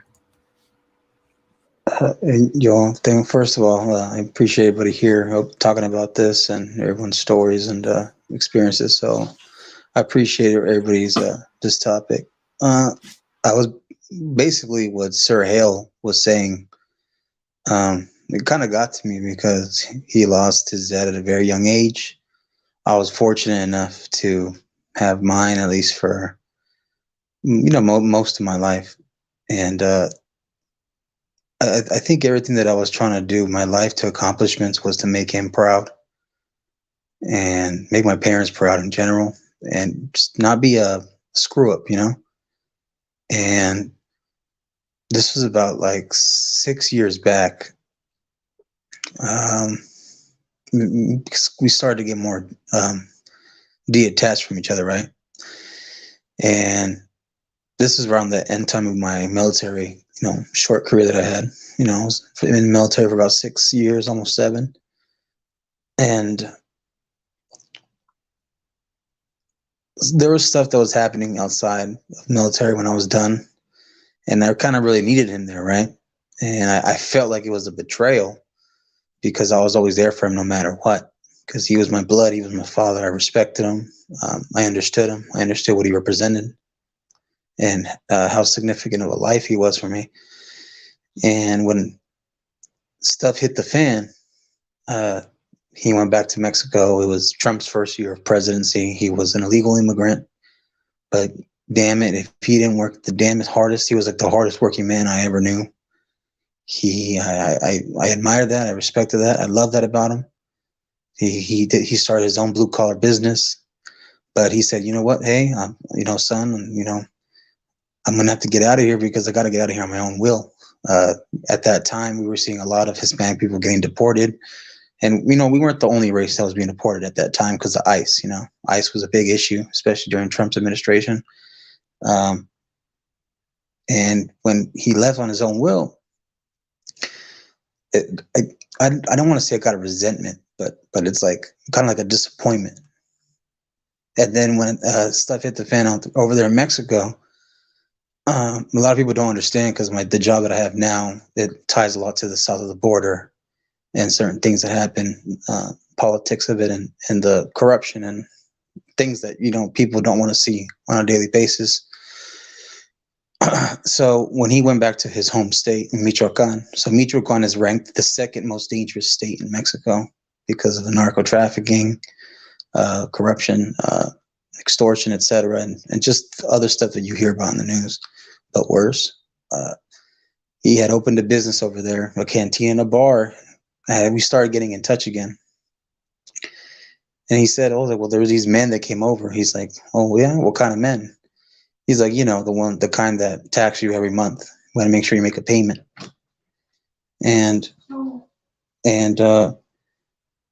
just switch. Go. Give me a second real quick, guys.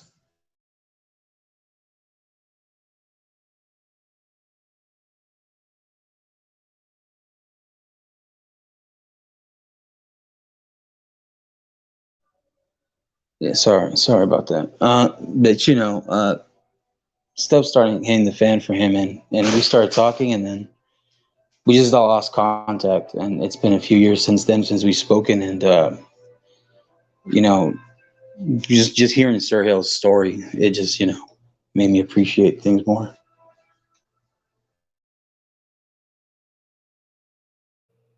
Hey, thanks for sharing that, bro.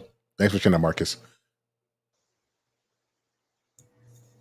Yeah, I appreciate what you guys short too. Man, I appreciate that. I'm not trying to cry here right now. That hit me hard.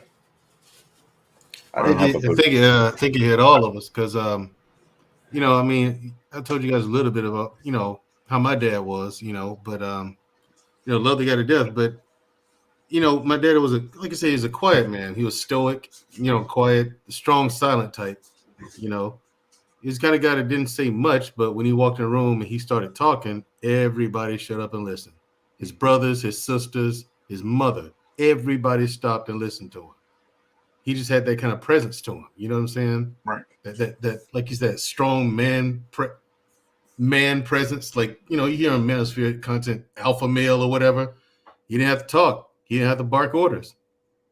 He just said it and that was it. Like in his family, he was the eldest brother. You know what I mean? So I think that has something to do with it, but not really. It's just, it wasn't really that. It was just respect. You know what I mean? Everybody respected him. When his mother needed help with something, she called him. Siblings needed help with something, they called him. But they knew what to call him for and what not to. You know what I mean? They're like, yeah, he's not going to help us with that. So they wouldn't call him with some things. But again, it was respect. But I always wanted to get to know him more, like as a man, get to know him. So when I get out of the Army, I get home, and 2 weeks later, out of nowhere, perfectly healthy guy, dead. Just 1 minute he's here, gone. He was so healthy, in fact, that the doctors, while he was still, my sister, my mother, and I looking at him on the table, was standing over his body, and the doctor had to come in and say, "Hey, listen, I know it might be in bad taste to ask this now, but you mind donating his organs?" We're like, "What?" You're like, you don't understand.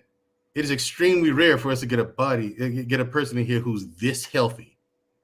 Like, he was that healthy. They wanted to ask us immediately. Even though it was a bad taste, they're like, yeah, listen, this guy's clean. There's nothing in his system at all.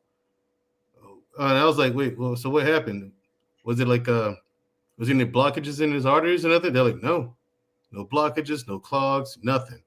And so you telling me that he's just here now, here 1 minute, and next minute just nothing, gone? Yeah, this guy was in his truck on the interstate on his way to church. So, here interstate, you're traveling 75 miles an hour. You know what I'm saying? So, and like I said, perfectly healthy person, no rhyme, no reason, no nothing. He just gone on his way to church. And so, and his truck didn't crash into anybody. He was able to make it onto the medium before anything bad happened. He just gone. You know what I'm saying? So, and that was 2 weeks after I got home from the Army. It was also 2 days before New Year's Day. It was the day before New Year's Eve. And I just got home 2 weeks, and so I felt robbed. Yeah. Wow. Still to this day, I feel robbed. I do. I feel still to this day, I admit that I feel robbed. Hey, can I ask you something? Like this may, Black man, if you don't mind. Like, no, I'm not. Come on now. I never open up and share this, but I'm doing it now because there are more men who understand this that I'm starting to see. Right. How did you process that? Because I'll tell you, I'm 34. It's been 29 years. That pain ain't left. It's still the same. Like, how do you process that? Well, to be fair, yeah, I was 2 weeks out the Army. I was still in that mode. You know what I'm saying? So it didn't really affect me. It was just another person who died. It was my father who died, yeah, but the way I process loss and emotions, that was still, you know what I'm saying, one of those things where, I was already able to deal with that then, and I thought it was gone. Like, I was, okay, well, I'm not breaking down crying like a ton like everybody else or anything like that. But fast forward to like a year and a half later, I'm in my apartment. And for no reason whatsoever, I thought about him. And here come the waterworks. You know what I'm saying? Yeah. And must have been 3 hours. I kid you not. My eyes hurt. My eyes hurt. You know, but I couldn't get it to stop. You know? Yep. And so I think that's how I process it. Like, and then a couple of years later, same thing. You know what I'm saying? Like at the most inopportune time, I was at work. I had to go to the bathroom. I was in there like 20 minutes, bawling my eyes out. You know what I mean? So the way you process it is you got to let it out. When you feel that feeling coming, don't hold it back. Let it out. See, that's it right there. Yep. See, like what happened to me, like it'd be weird moments. Like things are big. Like I'll tell you one. So I this last year, we over the last 3 years, I've been able to move my wife and family out the hood, like out the projects, get a house. You know, we're doing good. My kids are getting older. You know what I mean? Like my son be coming in here, but like, hey, he just coming in just to say, hey, Dad. And that moment, him smiling at me, saying, hey, Dad, just coming to give me a hug and just want to spend time with me. He don't know how much he doing for me, because when I look at my son, I'd be like, dang, what if my dad was here? You know what I'm saying? Like, and that just, man, just, all right, son, give me a second. Daddy got to take care of some work. And they have no clue when I'm saying I got to take care of some work. Some work done happen right here. Yeah. Right? Like I'll never, like I was telling somebody where I looked at, it was this meme on Facebook, and it was like, you know, it was showing a missed call, and they were like, I'll never see missed call from Dad. I'm like, dang, or like, hey son, I'm proud of you. Or hey son, you did a good job, man. Or like when you're going through life and it's like a midlife crisis and you don't know what to do and you feel alone, I'll never have my dad. And that thought, that is a man. Like people be like, Sir Hale, you're strong and you're successful. And I'm trying to impress the thought of my dad. Mm-hmm. Does that make sense? Mm-hmm. Yes. And there was certain points in life. That makes sense. And so there are certain points in life where it's at the high. So it generally at my lows and my highs. The middle, I'm good. But when I experience a high in life or a low in life, that's when it hit me. That's when it hit. Yeah, it's the whole thing where you have the memory of your dad, and like when you accomplish things, like you quietly thinking to yourself, like sometimes like I was quietly, like I've invented things, right? Like actual inventions. you know, and like no, like to the point where I was presenting them to DARPA. You know what I'm saying? At that level. So I mean, it's like you do stuff like that, and you kind of think, okay, you think about I thought about my dad one. It's like, look at me. Look at what I'm doing. This is your heir. You know what I'm saying? And I've had moments like that where I'm like, look at, I am your heir. Look at your heir. Look what he's done. I've got to this point. You know what I'm saying? And so, yeah, I think he's trying, my whole life, I think he's trying to, always told me he wanted me to be better than him. But I didn't really know much, you know, a lot about him. I mean, you find out things as time goes on, you know what I mean? Okay, this dude he's just got 2 degrees and like a metric ton of certifications in stuff like that. And it's like, yo, how am I gonna be?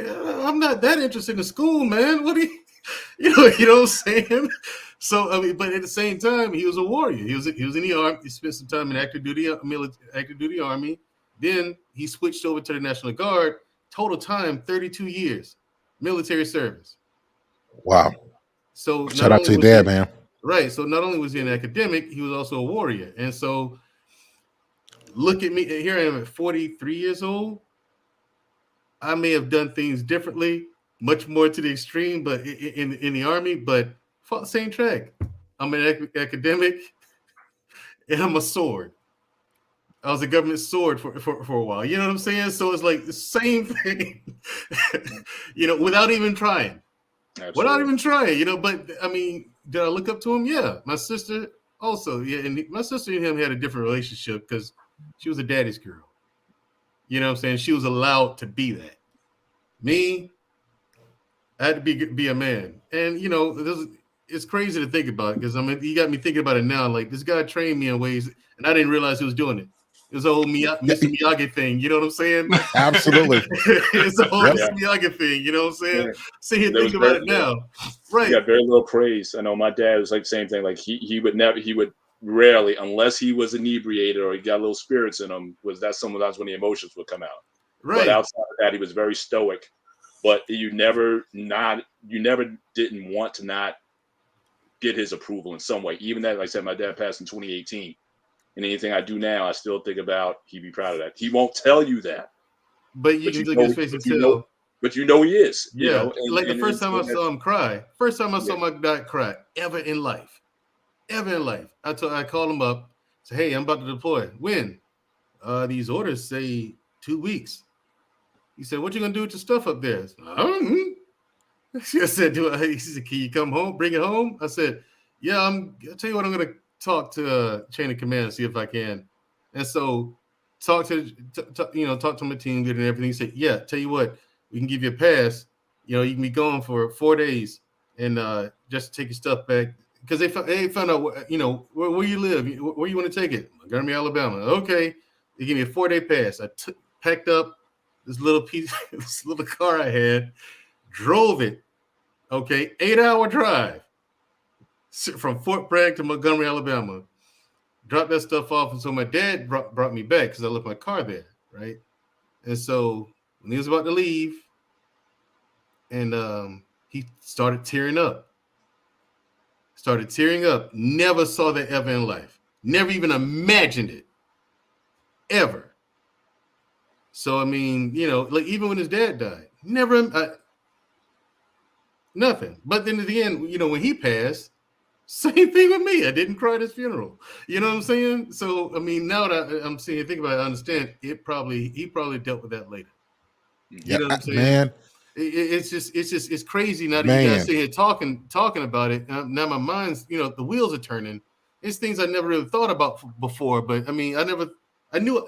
See, if I showed you a picture of him, you'd be like, "Yo, you're just a light-skinned version of him." But I've always been like that. I look like a clone.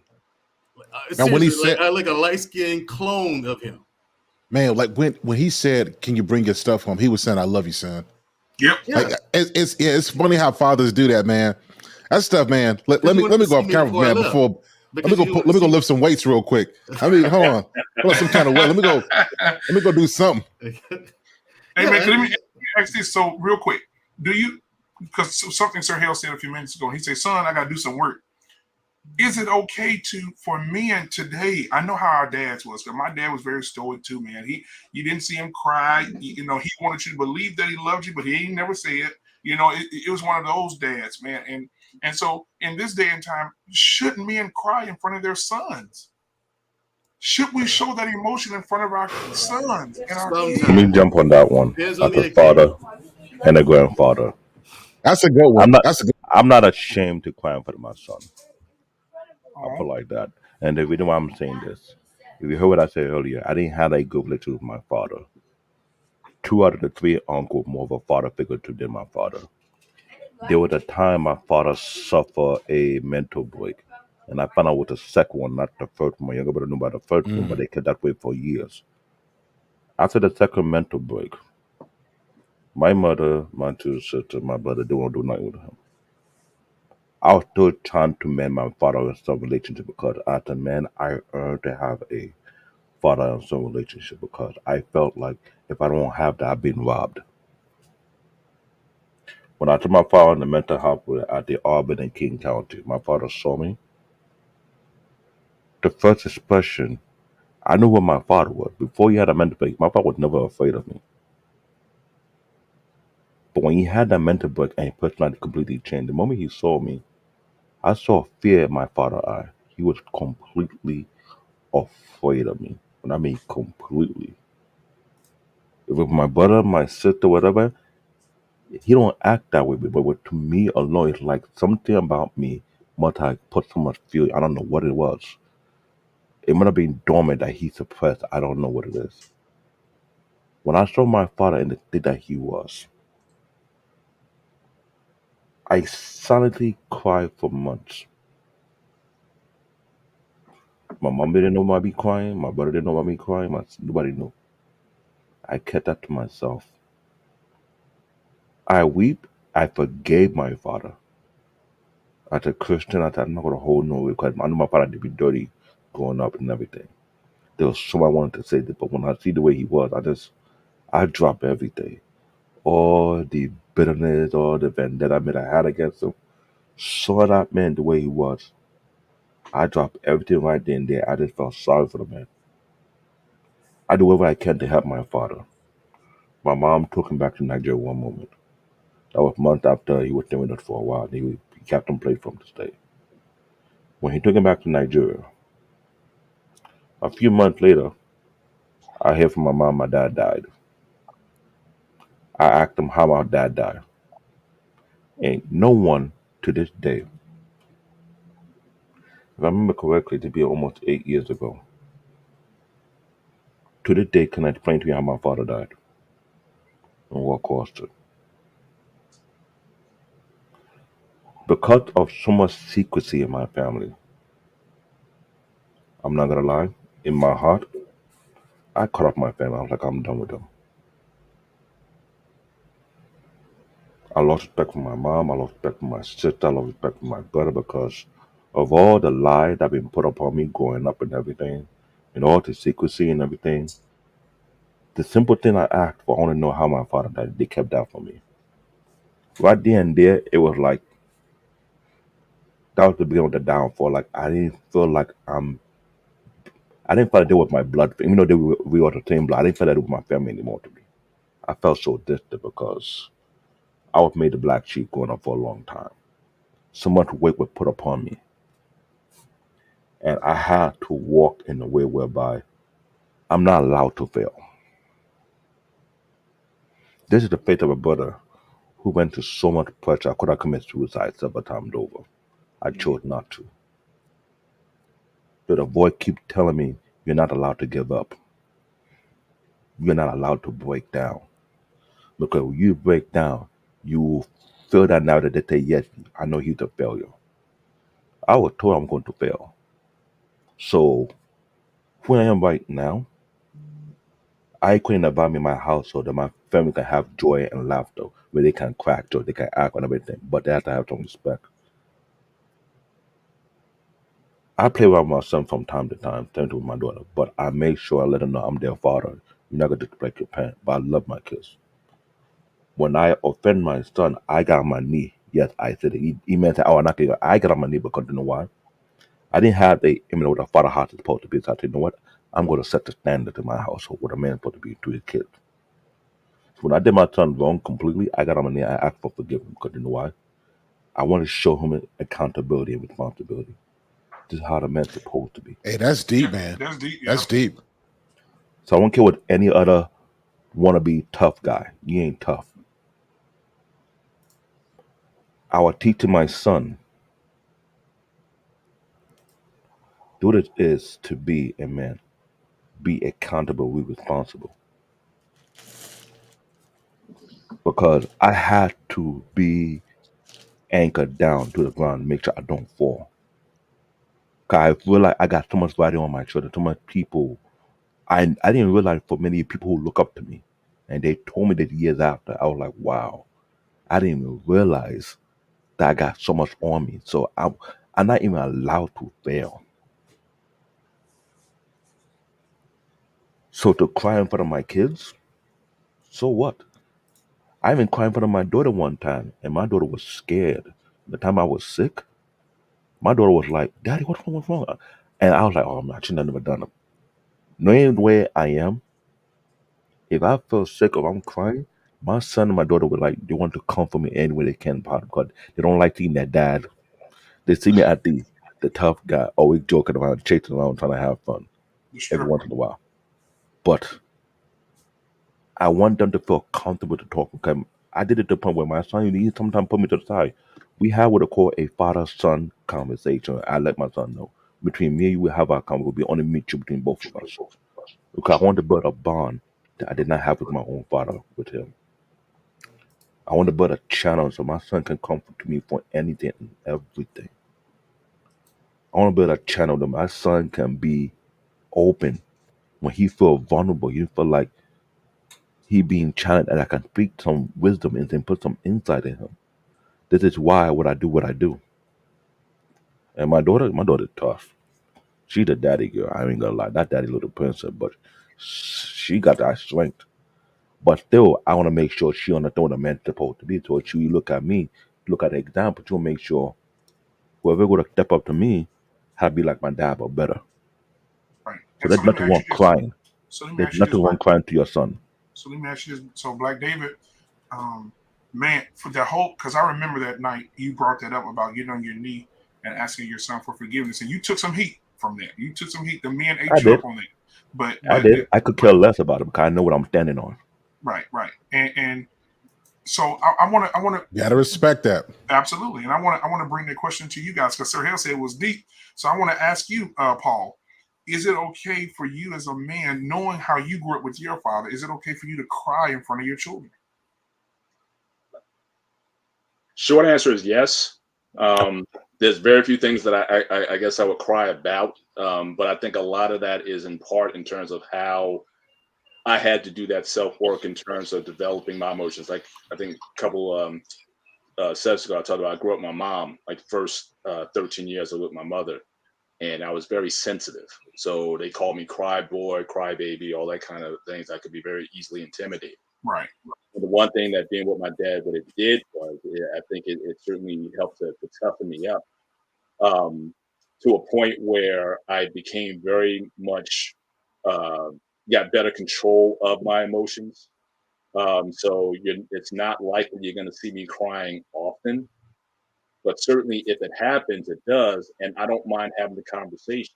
I don't mind explaining to my kids why I am crying. If they do something that makes me proud, when I had, three of my daughters had 316s, and I had difficulty holding it together when I'm dancing with them on the floor. Keep in mind, nobody in my family up to that point ever had a 316, and I'm the youngest of five. And so, just the way my family situation was, a lot of these things that people take for granted as rites of passage. It's like here I am, and also keep in mind, I'm also the kid who wasn't supposed to be here. My brother's 6.5 years older than me, and my parents weren't trying to have me more kids. And so I was like, they were like, "Well, where'd you come from?" So, but it's the irony of that is that towards the end of my parents' life, I became the primary caretaker. My mom is still with us. She had a scares a couple years ago, shortly after my father died. But I became their primary caretaker in their final years. So, just having that as a perspective and to be able to do things that they weren't able to do, and just being on the dance floor with my daughter, my daughter's, at the Sweet 16s, yeah, I would break down. And, you know, and I don't mind having that conversation. Like if you understood, the life that I had, that my siblings had, and the lives that you have, how blessed you are, the things that we've been able to do for you that we weren't able to do growing up. And I'm pretty grateful. And also for me, I wasn't supposed to be here twice. One, I wasn't supposed to be born, but then secondly, back in '93, I was in a major auto accident that resulted in the fatality of one who hit me. And that was certainly a life-changing moment for me. But getting through that and getting my spiritual life together and just growing in those ways. So to be able to have these things, I don't, it's very like I just take these things for granted. So when I see my kids doing well, they're all smarter than I ever was. There's just nothing that they can do that could disappoint me. I'm just, I'm just blessed to be in this position. So yes, I'll break down. I'll tell them that it doesn't happen often, but I think that when a man can emotionally express to his kids, what they mean to him, but also just this life trajectory that I've been on, and just kind of seeing, getting spiritual, where God has brought me from, was probably the thing that we like to say. It gets pretty deep. The child, I've been in service, and if the preacher says that right thing and that song comes on, so I've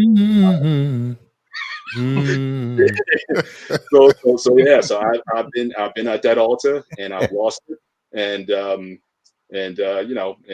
kids may ask me later on, but that's my opportunity as the witness. Like, look, you have no idea, the track that I'm on, and sometimes my kids would ask, well, why in church? Why do adults, why they go losing it in church, especially when they're like young, where they're 8, 7, 8, 9, say, Daddy, why are they screaming? Why are they crying in church or whatnot? And I just tell them, like, if you only knew what, my story, I'm sure is not unique. If you only knew what these people went through to get to that place where they can, to even come to church. I was on my back for quite some time after that auto accident, just to be able to walk again and just have a mobility in my limbs. I think we need to, I think we need to communicate that this is part of the full expression of humanity. So why do we want to shut that off to anyone? And I totally get Brother David when he was talking about apologizing to his kids. I will go up and not only just say, all right, my bad. No, I was wrong. And this is why I was wrong.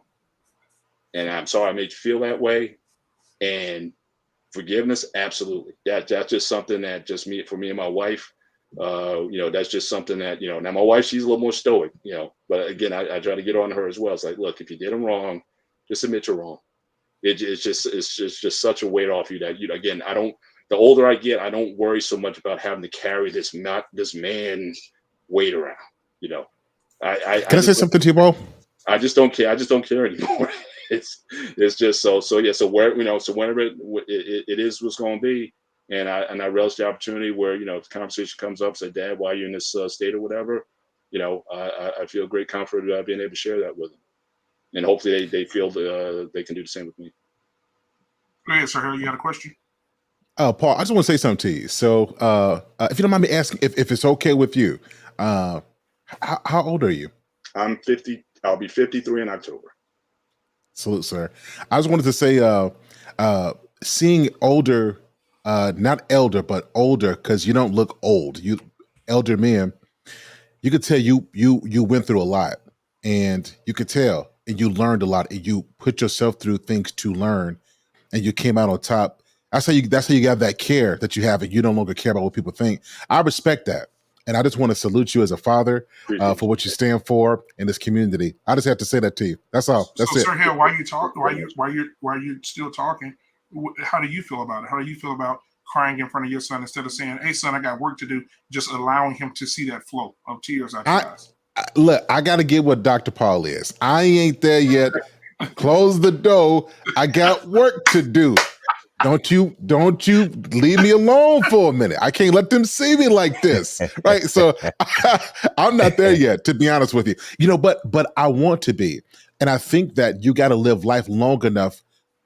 You got to live life long enough. Like I'm going to get to where Paul is. Yeah. I'm not there yet. Right. You see what I'm saying? Right. Yeah, and I think like when I said the first time, like my dad didn't bawl out crying or anything, but first time I ever even so much as saw him tear up is the night he dropped me off back at Fort Bragg. Because I mean the whole ride there, but right back there again, it's an 8-hour drive. Mm-hmm. We didn't hardly say anything to each other, right? Yep. But that's how it is. Yeah. But yeah, right. But you know, but y'all was saying something though. Right. You weren't saying nothing, but you were saying something. Right. And when he would have dropped me off, I saw him tear up. And I couldn't believe I still remember right now how I felt. I was like, I was confused. You know what I'm saying? I was like, I can't believe it. Those tears in his eyes. Right. And we actually hugged each other. I can count on one hand how many times in my life this happened. An actual hug. You know what I'm saying? And I was ready to let go way before he was. He was squeezing me kind of tight, you know, and you guys see the way I'm built, right? But I get my build from him. Mm. He got his build from his father. You know what I'm saying? All three of us are very muscular. And my dad worked out, and he was always the bar that was set for me. You know what I'm saying? To try to at least reach and surpass. But I mean, I don't know how I'm gonna top it because I didn't know he touched this many people's lives, right? This quiet, stoic dude. But at his funeral, it was jam packed. This is a 2-story church, the one that I grew up going in. Jam packed. Everybody was there. People I knew and didn't know. People I never knew existed. The mayor was there, and I didn't even know he knew the mayor. You know what I'm saying? I'm like, he touched all these people came to pay respects to him. Yeah. You know what I mean? It's like, wow. How the hell do you compete with that? And you know what? you know what I'm saying? I had no clue that he even knew the mayor. But yeah, the mayor showed up and spoke at his funeral and the whole nine. I was like, hey, yo, yeah, salute to you, man. I mean, right. I don't know what you did, but. And I want to piggyback on something you said that I want to bring Vaughn in here, and we ain't signing. Thank you guys for being here. Salute, sir, Vaughn. Salute. We ain't signing. Sir. You said that you hug your dad. You could count on one hand how many times you hug your dad, right? My dad is still alive. My mom and my dad been married for 39 years, and I have never hugged my dad in my life. Yeah, I mean, yeah, as a child. As a child, grown man. One thing is, I think he hugged me once or twice as a child. Like that hug there, that's the one that sticks with me. The rest of them, I kind of don't really remember. Man, you know what I'm saying? So I'm unsure. Man. That might have been the only hug I got from and I tried but I'm unsure. Yeah, I tried it because we had men in the family that did do hugs, and so it was like, hey, come here, nephew, hug me. Hold on, wait, black man, you got to explain to us. Do we do the national black guy hug? Do we do the father hug? Like, which one is the? Hey, what up, dog? You know what I'm saying? You know what I'm saying? We good? Yeah, what's up? We good? Yeah. So and my uncle be like, what's up, nephew? Hug me up, and I'll go home. I'll be like, Daddy, hey, my dad said, hey, what you doing, son? He said, going over there and watch TV now. Going over there and watch TV. Wow. Now it was none of that lovey-dovey stuff, bro. Like nothing. He was direct. As a kid. As a kid, as an adult, bro, I've never hugged my daddy ever in my life. Now this is gonna sound crazy. Now, at the barbershop, y'all, do not roast me. Do not roast me. I already see Tommy got he got the jokes already. I'm about to ask it. Like, how'd that make you feel? All right, before y'all say it, don't say nothing. I want to hear a black man. How'd that make you feel? As like growing up and then even now. Yeah. Well, at first I was like, it hurt my as a child, oh damn, I'm finna get roasted too. As a child, it hurt my feelings. It really did, and I knew then I can't cry in front of my daddy. Oh hell no, I'm gonna hold this in. I'm not gonna. You know, and I'll go outside and act like I'm playing basketball or something, be shooting the basketball, tears just rolling. You know what I'm saying? Because I want to hug daddy. You know, even after a good football game, he'll come to my football game and after the football game, be like, hey, Pop, that was a good game. You know, I see the other dudes hugging their dad. I said, hey, daddy. He said, hey, man, don't listen. You know, come on now. Good game, brother. Good game, son. You know, hitting on top of the helmet. You felt rejected. Yeah, I'm like, damn, I can't get a hug. But then, you know, what you have to do is you have to start to dig up the roots of why. And so my mom started to tell me my dad's dad was the very same way, right? When they first got married, when he was alive, my mom said she used to watch his dad. He was very stoic. He didn't say, I love you. There was no hugs. There was no none of that. It was, I'm working, I'm taking care of you. My dad was more like not so much, but more like the Denzel character on Fences. Fences. I was just thinking that. Right? Man. My dad was more like the guy. Oh yes, my dad would be like, you know what? I'm here to take care of you. You know, I'm not here to be hugging on you. I'm not here to be sitting down cuddling up with you watching no damn movie. I'm here. I'm making that check. I'm paying these bills. I'm making sure you have everything you need. I ain't gotta like you. Yeah, I ain't gotta like you. I don't have to like you. That's something that happened between me and your mama. Me and your mama did that. Like I think I said on another stream, Tommy B was here. But Tommy, you remember when I told you my first boxing tournament? I made it to the finals, right? And first competition ever in boxing. And then, you know, I can tell you the look my mother gave me. She didn't say it, but the look she gave me, the first thing in my head was like, bum ass nigga. Like, that's the look she gave me. You know what I'm saying? It's like, and so we get home, they tell my dad what happened. Well, Dad, I made it to the finals. Well, Dad, I made it to the finals, but I lost. His response? Mm-hmm. So then another competition comes up. I win. Smoke everybody. Dropping people. As a child, I'm dropping people. Daddy, I won. Mm-hmm. Another one. I make all A's on a report card.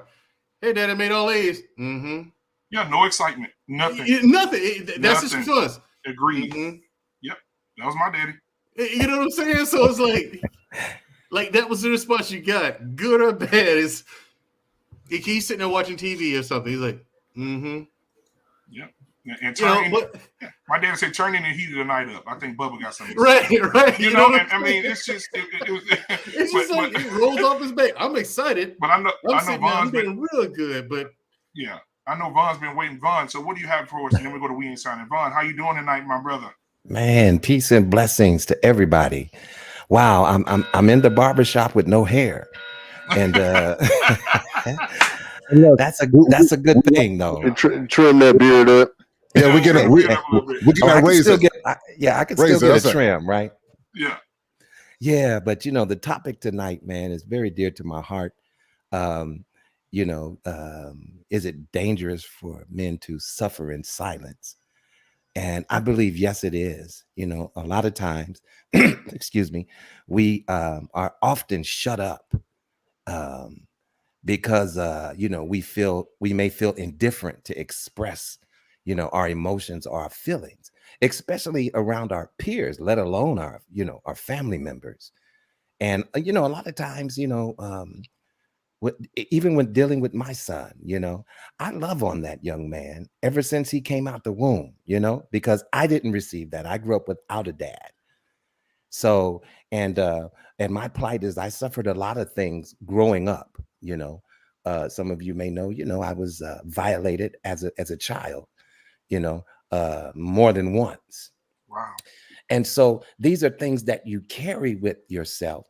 And you carry them on into adulthood, you know, and, you know, a lot of times we don't believe in counseling and, you know, so you kind of do suffer in silence, you know, and I think it's a very unhealthy thing, very, very unhealthy thing.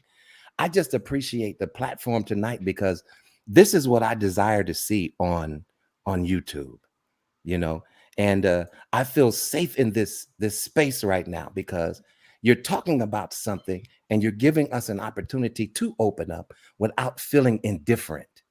You know, a lot of times we get around each other and you know, we can shy away from expressing our feelings, even amongst the brethren, because, well, I don't want Tim to say this and I don't want John to say that, so I better, carry myself this way or that way, but man, how refreshing it is to see a panel of men who are not afraid to talk about, some of their weaknesses. And we do all have some weaknesses, Now me, listen, I grew up in church and I have no problem giving it up to God. The Spirit can come upon me, and believe me, a tear is going to fall, because I cannot contain the Spirit of God when it's moving. When His Spirit is moving, I got to move too.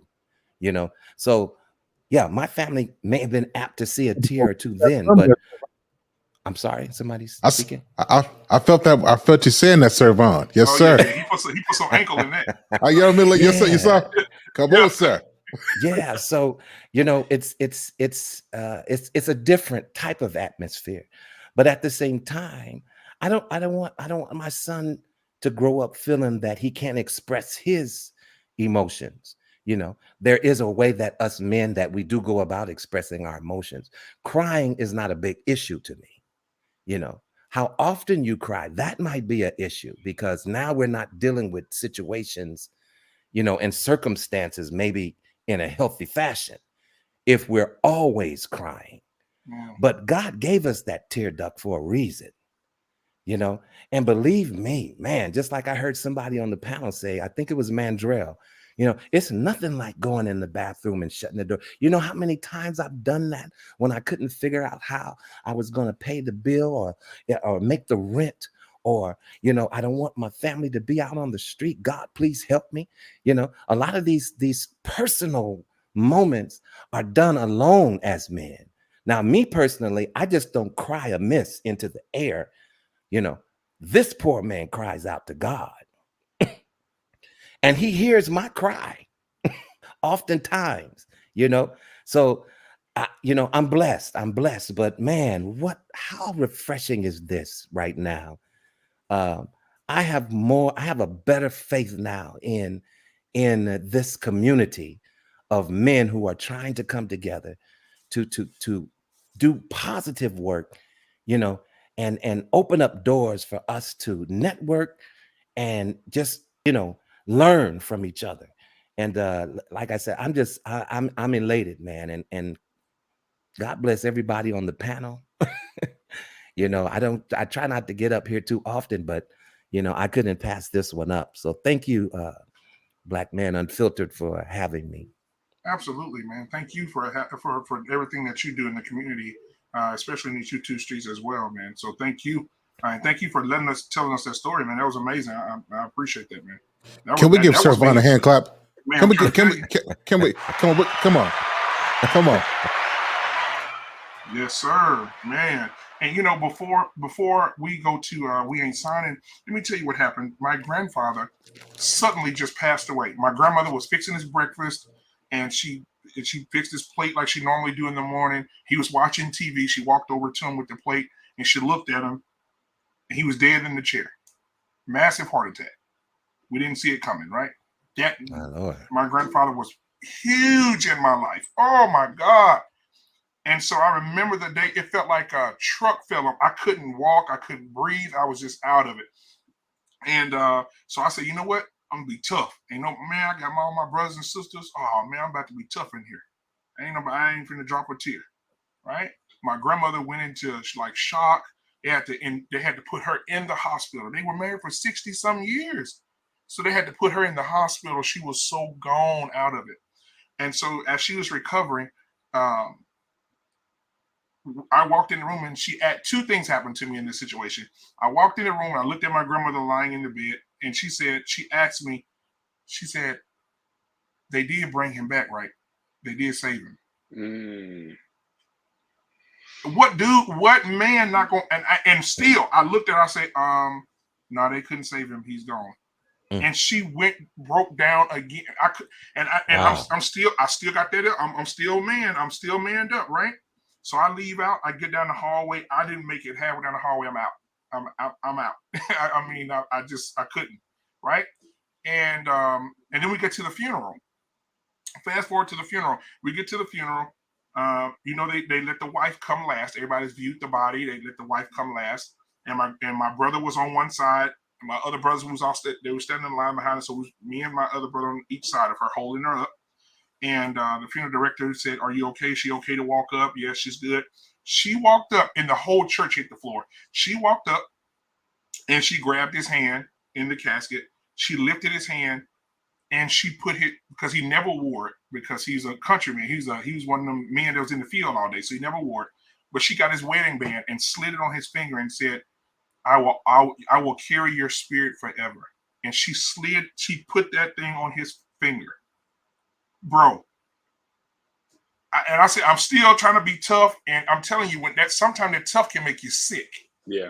It can make you sick. Right. And so I'm standing there with my brother, and I'm shaking, bro, and I completely just pass out. My Lord. That's all I remember.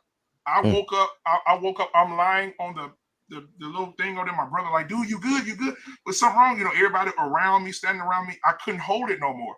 But if I could go back, if I would have let that emotion out, I guarantee you I wouldn't have passed out at my grandfather's funeral. Right? But I held that in, and when she said that, I was out again. And even now I can go to his grave site when I go home to Louisiana. I'm good. I'm good. My kids were with me. I said, "This is your great grandfather. You never got a chance to meet him, right? But this is where he is." I go visit him. And as I'm walking to the gravesite, man, I'm just, but before I turn around, like Sir Hill, before I turn around, my face got to look like it did before I got out the truck. I can't allow my sons to see me that way. Right? I can't allow it. And to this day, I struggle with that. I can't show no emotion to my son, right? To my sons, right? And so, yeah, to this day, I struggle with it because I was raised that way. I saw my father not do it. His father did it. My grandfather, my mom's dad was not like that. It was no huggy, nothing. I tried to hug my grandfather one time. He said, "Son, hugging for women." He said, "You don't look too good to be no woman now." And I was like, he did it as a joke, as a comedian or whatever. But I'm like, damn, I can't even hug my granddaddy. Damn, what's the problem? Don't nobody want to hug? And as I got older, I do my sons that way. I'm out of it now. But as when I had my son would come up, jump my lap. No, whoa, what's that for? No. Go play. We're not doing all that huggy. Go over there and sit down. That's interesting because, my son, he's 16 now. And God, I remember all those hugs, man. I mean, I didn't miss none of them hugs trying to get them from him. You know what I'm saying? And as he got older, I know he's, coming into his maleness and manhood, and so the hugs became a little bit less, but still, I would have to steal and get one, because I want him to know that, listen, I'm your dad and I love you. I didn't get much affection growing up as a child. My mother raised me by herself, and she often worked a lot. So she really was not the type of huggy type of person, right? Because she felt like she's raising a man child by herself, and she didn't want me to be too punkish or whatever.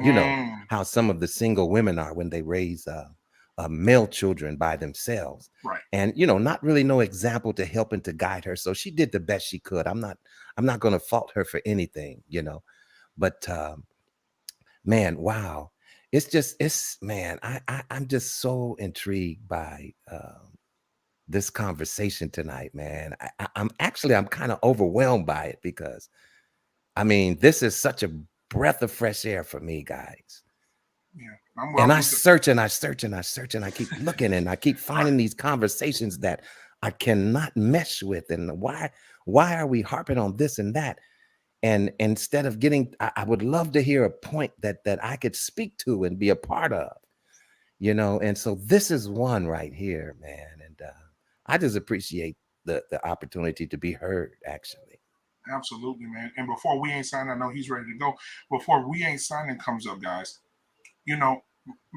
it was to the point my dad would make it a joke if I wanted that affection. Or my uncles, period. Like some of my uncles on my dad's side, my dad's brothers, they were all the same. And so I was like, "Hey, can I have a hug, Daddy?" And especially don't ask him in front of his brothers, because my uncles will be sitting there and they'll look at him like, "Oh, that's what you're doing?" You know, and so my dad would be like, son, you know, my uncles would be like, go on, sit down somewhere, boy. Ain't nobody finna do all that hugging. Hey, man, you must got an announcement to make. You know, that was their favorite line. Are you, hey, black man, are you having sex? No, I'm not having sex. Boy, you must got an announcement to make. You know, can I have a hug? Boy, you must got an announcement to make. Saying that, hey, you gay. You need to tell everybody you gay. You want hugs. You're not having sex. You gay. Dude, it was tough, you know, in the South. These how the uncles was in the South. If you grew up in the South, you know this, right? So we ain't signing. Where'd he go? Did he drop off? I was gonna bring him up. We ain't signing. Come on back in. But yeah, man. So I want to ask everybody else the same question. Who I wanted? Tommy. Oh, Tommy left over for a little bit. Sir Hell. He had to turn his camera off. He finna show us that. He finna show us that face tonight. Sir Hell speaks. There he is. There he is. There he is. What are you eating? What you eating over there? But no. Sandwich. She done made the turkey sandwich, man. Oh yeah. Couldn't resist. And so, Sir Hill, do you think, I'm gonna ask you this and I'm gonna move to Tommy. Do you think that one day you'll be able to express yourself like Dr. Bennett does with his children? Or very much so. You're working toward that, right?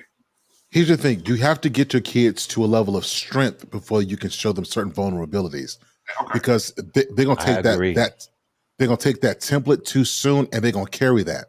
So I think you gotta time it well. Okay, great. Tommy, what about you? Do you think that your kids should see?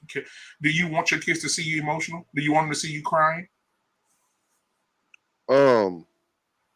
Probably not. And I mean, I've been like that since I was a kid, though. Right.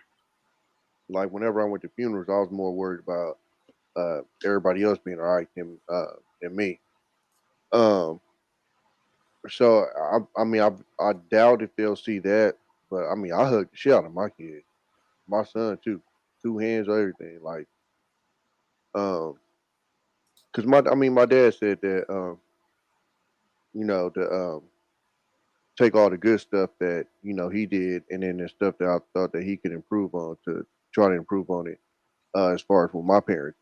So I got hugs from my pops and stuff, but like I saw like how young some of my partners was when they died and stuff. So for me, I don't want to be no parent and one day be wishing I had more of them hugs and stuff. So I hug the shit out of them. They get on my nerves, but I hug the shit out of them. I've been running all back and forth all damn spring because of them, man. Man, hey, you know what, guys? Just a sidebar for a second. One night, this Tommy sent a picture of his son skydiving off the couch, bro. I almost fell out of my chair, man. It was hilarious. And he gonna say, "What was the caption?" You said, "Look at his bad ass." Hell yeah, dog. For no reason. That was hilarious, bro. I was there for that too. That was hilarious. It was hilarious, man. Yeah, hurt his leg like 5 minutes later. Right. cherish those moments. I say cherish those moments. Yes. So what's it like? I had a question. What's it like hugging your kids? Because like I said, the one hug I remember getting from my father was before my first deployment. And it's a good thing we did hug, because I was gone for 4 years. Damn. Straight. I fought in 5 different combat theaters across 3 different continents. God bless 4 you, years man. straight. Okay. And like I said, before I left, he hugged me and I was ready to let go, but he kept, you know what I'm saying? And then when I let go, I saw tears in his eyes. I'm like, okay, what's it like to hug your kids like that, Tommy? Like, oh man, that shit like that shit's life. Like for real. Like like I said, man, I seen how young some of my homeboys was, and I done seen, people personally as I've been older, like their kids pass or whatever. I'm enjoying mine. If something happened, I ain't gonna regret nothing. But it's life, bro. Like I love hugging my son. I mean, like I said, he a knucklehead, but it's life. Yeah. Man.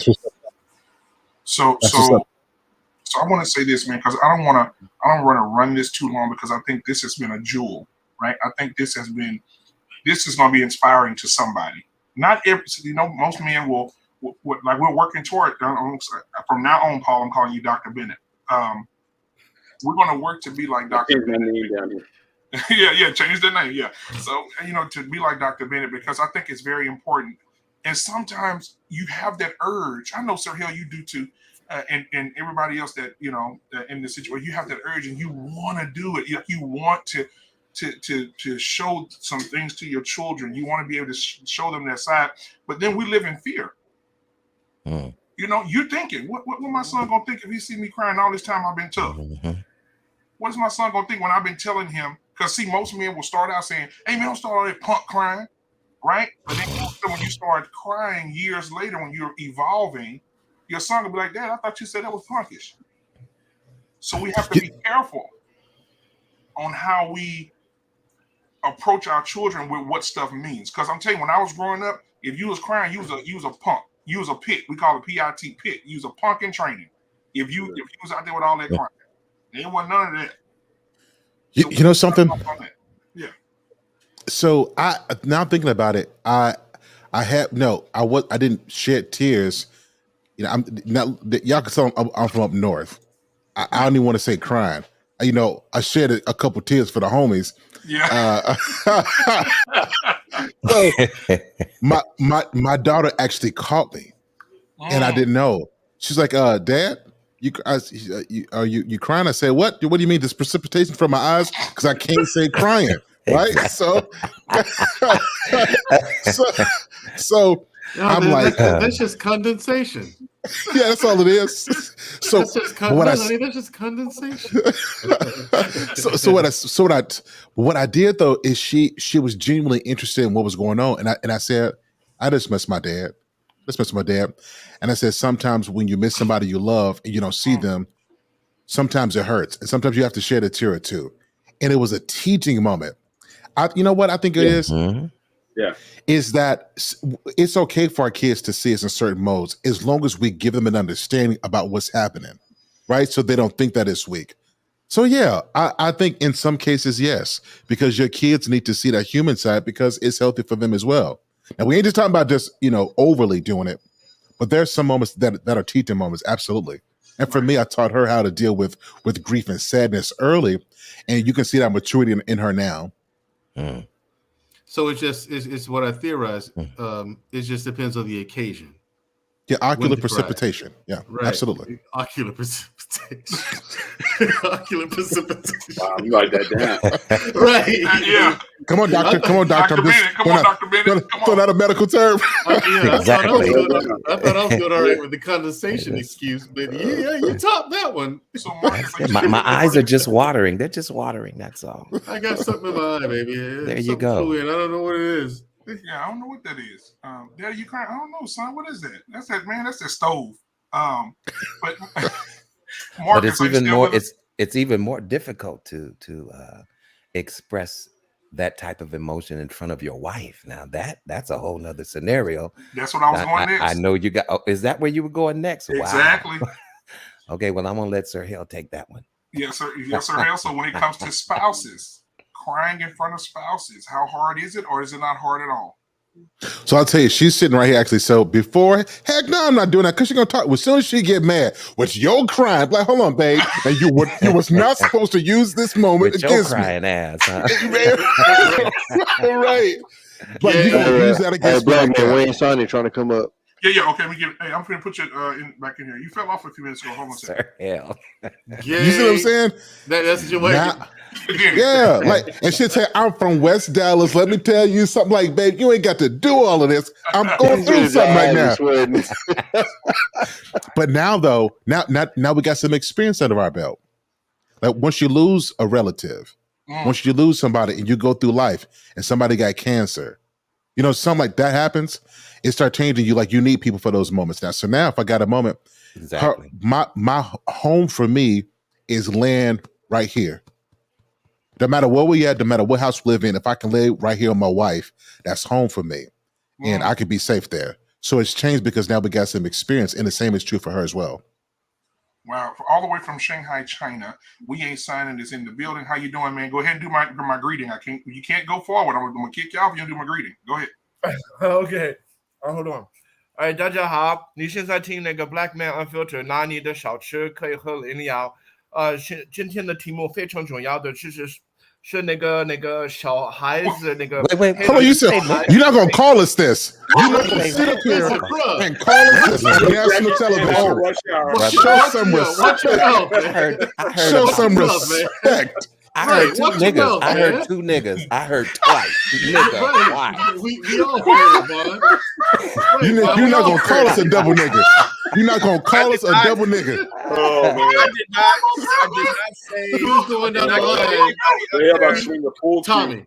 Tommy, I told you that dude wasn't black. Hey, did y'all Told hear you, Vaughn? Tommy. Vaughn Told took you a that dude wasn't Vaughn black. took a deep breath. Vaughn said, "I think I just heard two niggas." I did not use that. I did not say nigga at all. Oh my god. And Mandrell, See, I we do. understand, See, Mandrell, we act man, like this at the barbershop. I don't know what your problem is, bro. Because one day you're Indian, next day you Mexican. Pick a race, bro. Pick a race. Actually, Native American would be the prescribed nomenclature.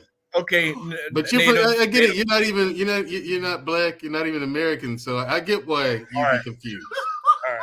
All right. Hey, here we go now. Here we go. Here we go. They're not serious. They joke like this with each other all the time. Like, we ain't signing. What you got for us, bro? Yeah, we joke like this all the time. It's us. So yeah, I came in. I came in on. I guess what is it okay to see your wife? To let your wife see you cry. Yeah. Right. Yeah. That's where I came in at. All right. So, but I just want to backtrack. I don't have children, but it would be unacceptable for my children to see me cry. It's unacceptable. And but for my wife, yeah, I mean, I don't cry. I'm just not a crier. I'm not trying to be a tough guy or something like that. I don't cry. I can't even remember the last time I did cry. I'm not that emotional. But yeah, I would feel comfortable crying in front of my wife. I mean, it's fine. You know, that's what she's there for. She's supposed to be someone in my life that can relieve pressure, right? To decompress. Right? She's supposed to be the well, she is. My wife is a person that I can use as a sounding board and a person that, where I can come to decompress. And same, right? I'm a person that she goes to when she needs to decompress. So absolutely, I would feel comfortable crying in front of my wife. Yeah. Right. Okay. So how dangerous is it for men to suffer in silence, my brother? So I think it's very like I told you before. Two of my one of my clients and an employee of mine, they both committed suicide, and they were suffering in silence because I never knew self-deletion. Self-deletion. Yeah. Okay, self-deletion. Self-deletion, and I never knew they were suffering in depression. Wow. So and suffering in silence, it can manifest in lots of ways because especially with my employee, I thought she was smiley, she was bubbly, she was happy all the time. Her husband seems like a wonderful guy, but behind closed doors, he was very mentally abusive, and she just couldn't deal with that. And they're both expats, and she just felt that she couldn't have a way to leave that situation, so she just left it the way she knew best how. But if you ask anyone, you would have thought they were a happy, loving couple. Yeah, so it's extremely dangerous to suffer in silence. It's extremely dangerous. Because people process things in very different ways, and you absolutely need to have a team or a group of people where you can decompress, you can be a sounding board, because where it should never get to the point where you have to talk to someone or you're going to feel like you're going to explode. It should never get to that point, right? You should have your network, you should have your group of people, and you should have your team, right? Just like my Native American tribe, Mandrell, right? When I need to smoke that peace pipe, I go holler at my boy. Thank you, we ain't signing, man. That double nigga in Chinese was amazing. So, I mean, Black David, we haven't talked to the stripper in a while. So, Black David. So, what you guys don't know about Black David is Black David's very passionate about his family, his children, and his grandchildren, man. He is. I mean, when he gets to talk about them babies, he light up like a Christmas tree in Times Square. And so it's amazing to see how much he loves his children, his wife, his family, man. So, but that's not going to negate the fact that Black David is an ex-stripper. And so before he talks, they call in the stripper world, they call Black David Bob. and Bob stands for Big Oil Baby because he used to put oil all over his body and just run out on stage, butt naked with a tool belt on. So we call him Bob, Big Oil Baby. But so Canadian. Tell us about that experience there. I'm still Hey, on the so hell, don't talk. You a former headliner, so don't stop right now. I'm still on the tool Don't belt. stop right now. I'm still on the tool belt, You're though, man. Me and Canadian, we became brothers. We met in the service. I'm sorry. Oh my God, I can't. Bun that got me with the two niggas. With Bun, boy, Bun, I'm gonna get you. But so Canadian, how do you feel about what you've heard so far as crying in front of your children? I know you say you apologize, but is it okay for you to cry in front of your wife, Bob? I'll share one of my experience. The other time I literally opened up to my wife, let her know some of the deep pain I was dealing with. The moment I was tearing, I sort of looked at my wife and she felt like I'm not gonna let nobody take advantage of my heart, but she literally hold me in her bosom and help me to allow me to bring all that tears out.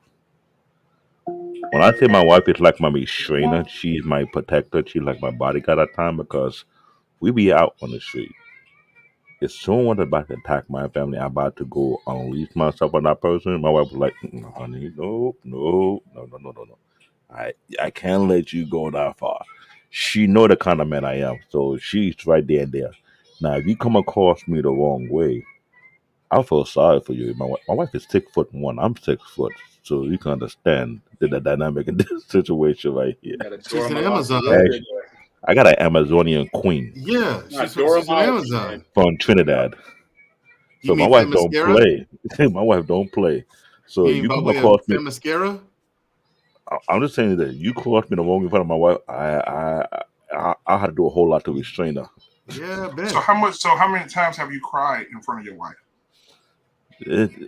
That's more than my both hand. I cried plenty of time because it took me a while to open up to my when I thought open up what I was going through with my family. My wife started to realize what I was going through. So my wife became that person whereby I can confide to in anything. It got to a point where my wife was not only more protective. It got to a place where my wife would want like my undercover bodyguard. Straight up. My wife is my best friend. Real talk. So you feel safe around her? Excuse me? So you feel safe around your wife? You feel Oh, safe with her? you don't understand. My wife cracked jokes on me. We had that dynamic whereby we go back and forth to who got the best jokes. One thing about my wife, she don't like to lose. So I get it. I get it. I get it. So if I got that good joke, I'm going in, and any of her relatives start to laugh at my joke, and she look at, why you laughing? I said, let them laugh. She said, why you laughing? I was like, okay, I can't help you. So you get sometimes competitive sometimes, but she's real cool. So Vaughn, let me ask you, how many times have you cried in front of your wife? God.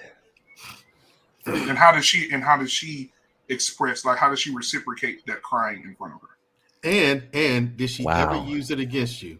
No. Okay, so yeah, because it's been 20 years. So damn. I could definitely say at least one time. Wow. But she knows me so well. So she would definitely know when I am that emotional. I may change the subject or turn my head or say, hey, hand me that over there, or try to distract her. Hey, look over there. So whatever it takes, work. Yeah, but yeah, and she saw the stress, because it was a lot of pressure on me at the time, and I felt comfortable to do that around her because that's my mate. But it wasn't a boohoo though. I wasn't no, and it wasn't an ugly cry. Usually when I cry, I just let the tear fall down. So, the face is not turned up like that, or, I'm just about to boo-hoo. But there are situations where, hey, this happens. And who who better to do it in front of than your wife, the one that God that sent to you. So I don't see a problem with it, but I do Yeah. believe that it is a problem if I cry at a whim. Do you know what I'm saying? Right. If it's too frequently. Now Yeah. church is another I thing. Like I said, church is another thing because when we get in church and we get in the spirit, tears flow and things happen. Right. Right. I want to add Right. something to that, if I may. Like your wife should be your best friend, your confidant, right? Like Exactly. I rant and vent to my wife all the time, right? And she doesn't throw that against me, or I tell her when I'm worried about this and Mm, that, and she's my best friend. So I mean, at the end of mm. the day, man, because at the end of the day, it's just you two against everything. So I mean, now granted, you're not supposed to go crazy because men are supposed to have that level of emotional control, but emotional control does not mean void of emotion, right? Exactly. And And see, that's there what was a that's what I get. there That's was a what I get. time. I'm sorry. Go ahead. Oh, I'm sorry. There Go was ahead. a time when I had lost a job, and it was very unfair. It had to do with a lot of little racial things that was going on. And sometimes as men, and a lot of people don't understand this too, and I don't know if anybody else on the panel is like this, but sometimes I could be angered to the point, and I don't want to, just start tearing stuff up. You know what I'm saying? And so the tear will well up in my eyes, and that has happened even on my job where, I know that I'm dealing with some BS, and you've called me in that office, and I know the reason why you're doing it, but I'm so pissed off behind you not caring about my job and how I am able to sustain my family, how that's so insignificant to you. you know it makes you want to just turn a desk over or do some crazy stuff. And that's the And so difference. when I feel that spirit on me like that, Hmm. I have to pray, God, help me, help me, help me. It's like one of those teapots, and when the water's boiling, it starts to make that noise, so I have to learn how to maintain. I have to learn how to be in control, you know and usually when that happens, God will speak to me and say, you better not cry. Okay, and I think You- here's where we see a contrast in the two relationships, like with Black David and Vaughn. I'm seeing like, well, Vaughn was like, nope, not crying in front of my wife, whereas Black David is like, yeah, I cry in front of my wife all the time, and we have like, we joke on each other and stuff like that. She's my best friend, this, that, and the third. And I'm sure there's a lot of comparisons. There's more in common with their marriages than contrast, But I'm saying regarding this one, it seems to be a contrast in the two relationships. And as me, as a person who's not married and has no children, I take these times to really learn, absorb information and learn from people who are married and have the experience. You know what I mean? So, and the relationship I'm looking for is kind of a relationship more so like Black David has, because I want to be with a woman. If I'm going to spend the rest of my life with her, I need to be. I found this out about myself, that I need to be with a woman who makes me feel safe. I don't want to have to watch my back with her. You know what I mean? yeah, I So, know. and that's the thing. Like, I need to know that if shit gets thick, she she knows to take a step back and let me go into the forefront, because that's my position in front to Mhm, defend her. Right? I have to go towards the danger. And say if we have children, her position is behind me guarding the children.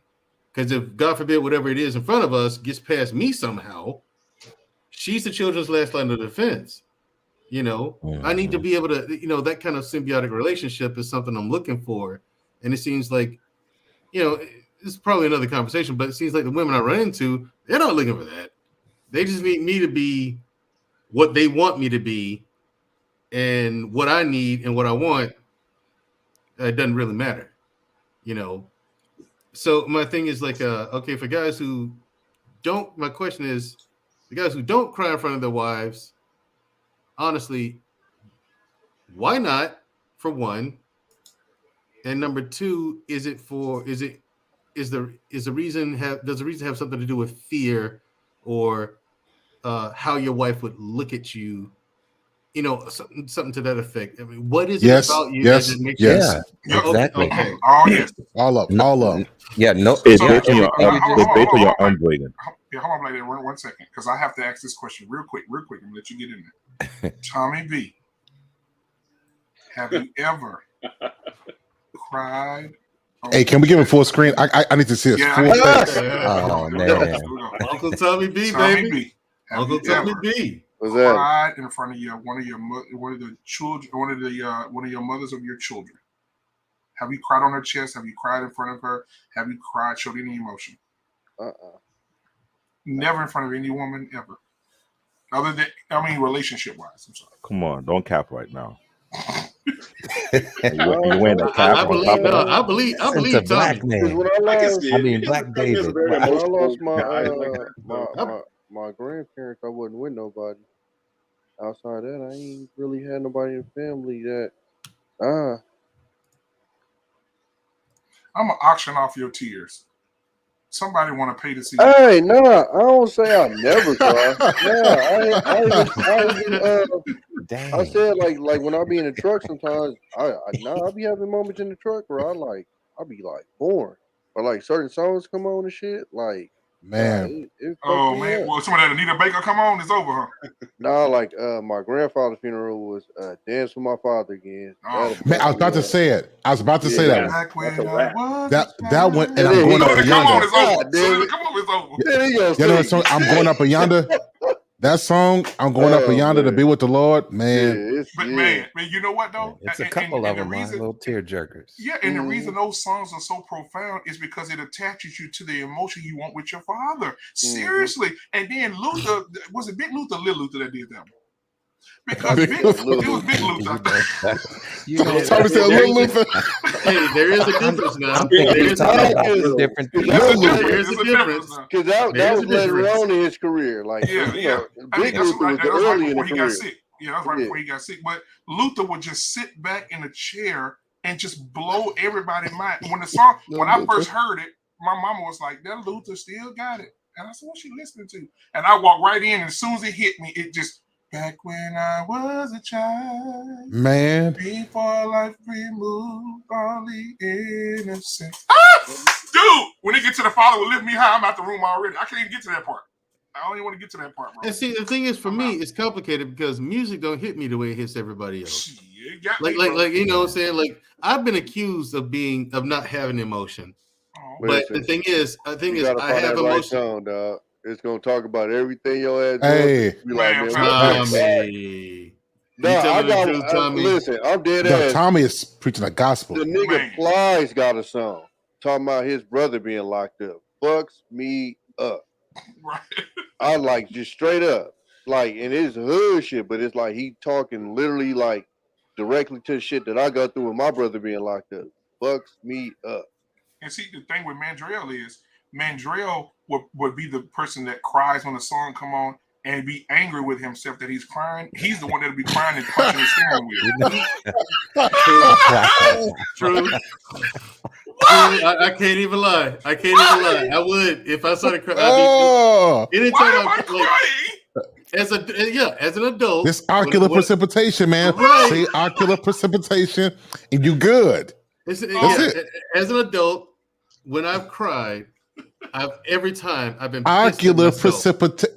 Right, exactly. It's just, and that's where I get it from. It's just condensation. That's all it is. Nothing more. Just all it is. And even Jesus wept, so it was nothing weak about him. Yeah, he didn't count. He doesn't count. He's the perfect example of he didn't count. Dude. He said He's the perfect example of mankind. He don't count. You can't count him. Not Jesus don't fair. Count, right? You're right. That's not even fair, dude. Stop. What are you doing to us? Oh my God! I told you my dad set a very high bar that, in my opinion, I don't think I reached yet. But Jesus, come on, man. That's too high of a No, standard. yeah, bro. that's too much, bro. That's Come too on. high of a standard. That's, Okay. yeah. Even Sir Von can't even got to come back for that one. That don't count. I have nothing else to say. And you know, yeah, that ain't even fair, dude. and you know Vaughn, what? come on, man. I'm gonna say this because I need to lighten the mode up before we get the final words. But watch this. My grandfather had two jokes about the whole Jesus thing. The first one was he said, what you just asked. When people used to say that Jesus wept about the crying, my grandfather said, "Yep, he wept." And I said, and they said, my grandma said, "So what you think about the people that saw him cry?" He said Jesus had the power to remove the memory from those who saw him cry. So that I said, what? I said, what? Wow. I said, oh wow. And so nobody remembers that he cried. Right. I'm like, what? Right. So, yeah, he said, and then I said, well, how I get put in the Bible, granddaddy? He said, one of the niggas got away. That's what he used to say. Hey, that's a good story. I'm telling that to my kids from henceforth. That's a good one. And the second one was I'm gonna say this. And the second one was about hair. He said, "Why does every other culture have long, straight, beautiful hair?" He said, "Because all those cultural people went to Jesus and received their hair." He said, "We were having a barbecue. We said, gee, just ball that shit up and throw it over the fence." Dude. Wow. Dude, my grandfather was, dude, y'all think I be joking, bro? That dude, I miss him every day, bro. I miss him every day, bro. Bottle up and throw it over the fence. Yeah, he said all the niggas. Lord have mercy. Ball mine up and throw it over the fence. Man, my grandfather was, man, he was something else. So anyway, as we close out, bro, I want for every man. That's a good one, man. Hey, those some good ones, man. I gotta use those. Yeah, man. And so that's hilarious. That is hilarious. I'm telling you, that's why he was so. Every day he had a new joke about everything, man. Like even when it came to women, he say, "I see men out here paying $100, $200 just to be with a woman." I said, "Yeah, granddad, man, the stakes high." He said, "Boy, I'm so glad I grew up in the 30s." He said, "Boy, 10 cents to get you anything you need." I said, "Damn." You give her a dime, she give you everything you want. That's wow, man. But yeah, so strange for some change, man. So, but closing out, man, I want for the men out here that are struggling with someone that is sick, the men that are struggling with their relationship, their marriages, men that are dealing with job issues, unemployment, or they feel like they're not making enough, or they're stressed about their job, stressed about their children, stressed about seeing their children, even if they're single, seeing their children, being around their children, just having that dynamic of a man being broken. I wanted you guys to hear something before y'all say that, though, because I heard these things today, and I was like, God, these dudes are passionate. They were just talking about some of the things they've been through and how they react to it. So I want you guys to hear this. Just the audio of it, because it was just audio. All right, here it is. Some of you guys probably already heard this before, but I'm gonna play this first one, then I'll play that second one. We'll be out. All right, and I'll let everybody get final words. Here we go. Turn it up a little bit. All right.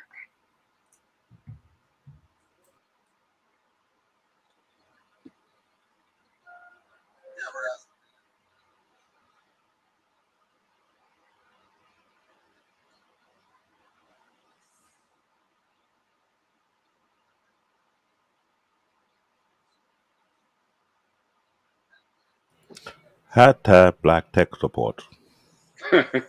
Huh? Hashtag black Can y'all hear it? Can y'all hear it? No, we can't. Not at all? Okay, hold on. That's what we need tech support. Hold on. I need tech support. Yep, I need Black David. I don't need Bob. I need the tech support guy. Right, here we go. I can hear Black David. That one microphone was made on Mount Sinai. For real. For real. He definitely can reach the masses. Hey, do a thumbs up if y'all can hear it. Nothing? I can't hear anything. Well, it ain't meant to be heard. Okay, so anyway, final words for everybody, man. Just like that? Yeah, just like this. Hell, I ain't got time for that. But anyway, so hold on, I'm gonna try it one more time for Sir Hill. I'm gonna try it one more time. Because I'll be like, but let me see it.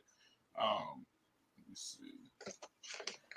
Now, guys, while I'm pulling this up, I want you guys to go support Black David. He has a new channel as well. Black David will tell us about that in a minute. They're going on Saturdays, but I'll let him do that when he do his closing words.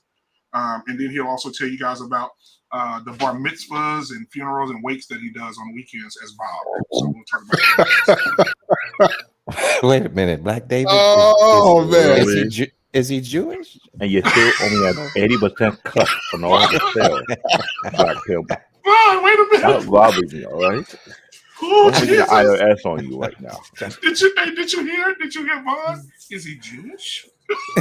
Okay, hold on a second. Hold on, let me get it back because Vaughn got me over here rolling. All right, let me know if you hear it. If you can't hear it this time, we're done. All right, here we go.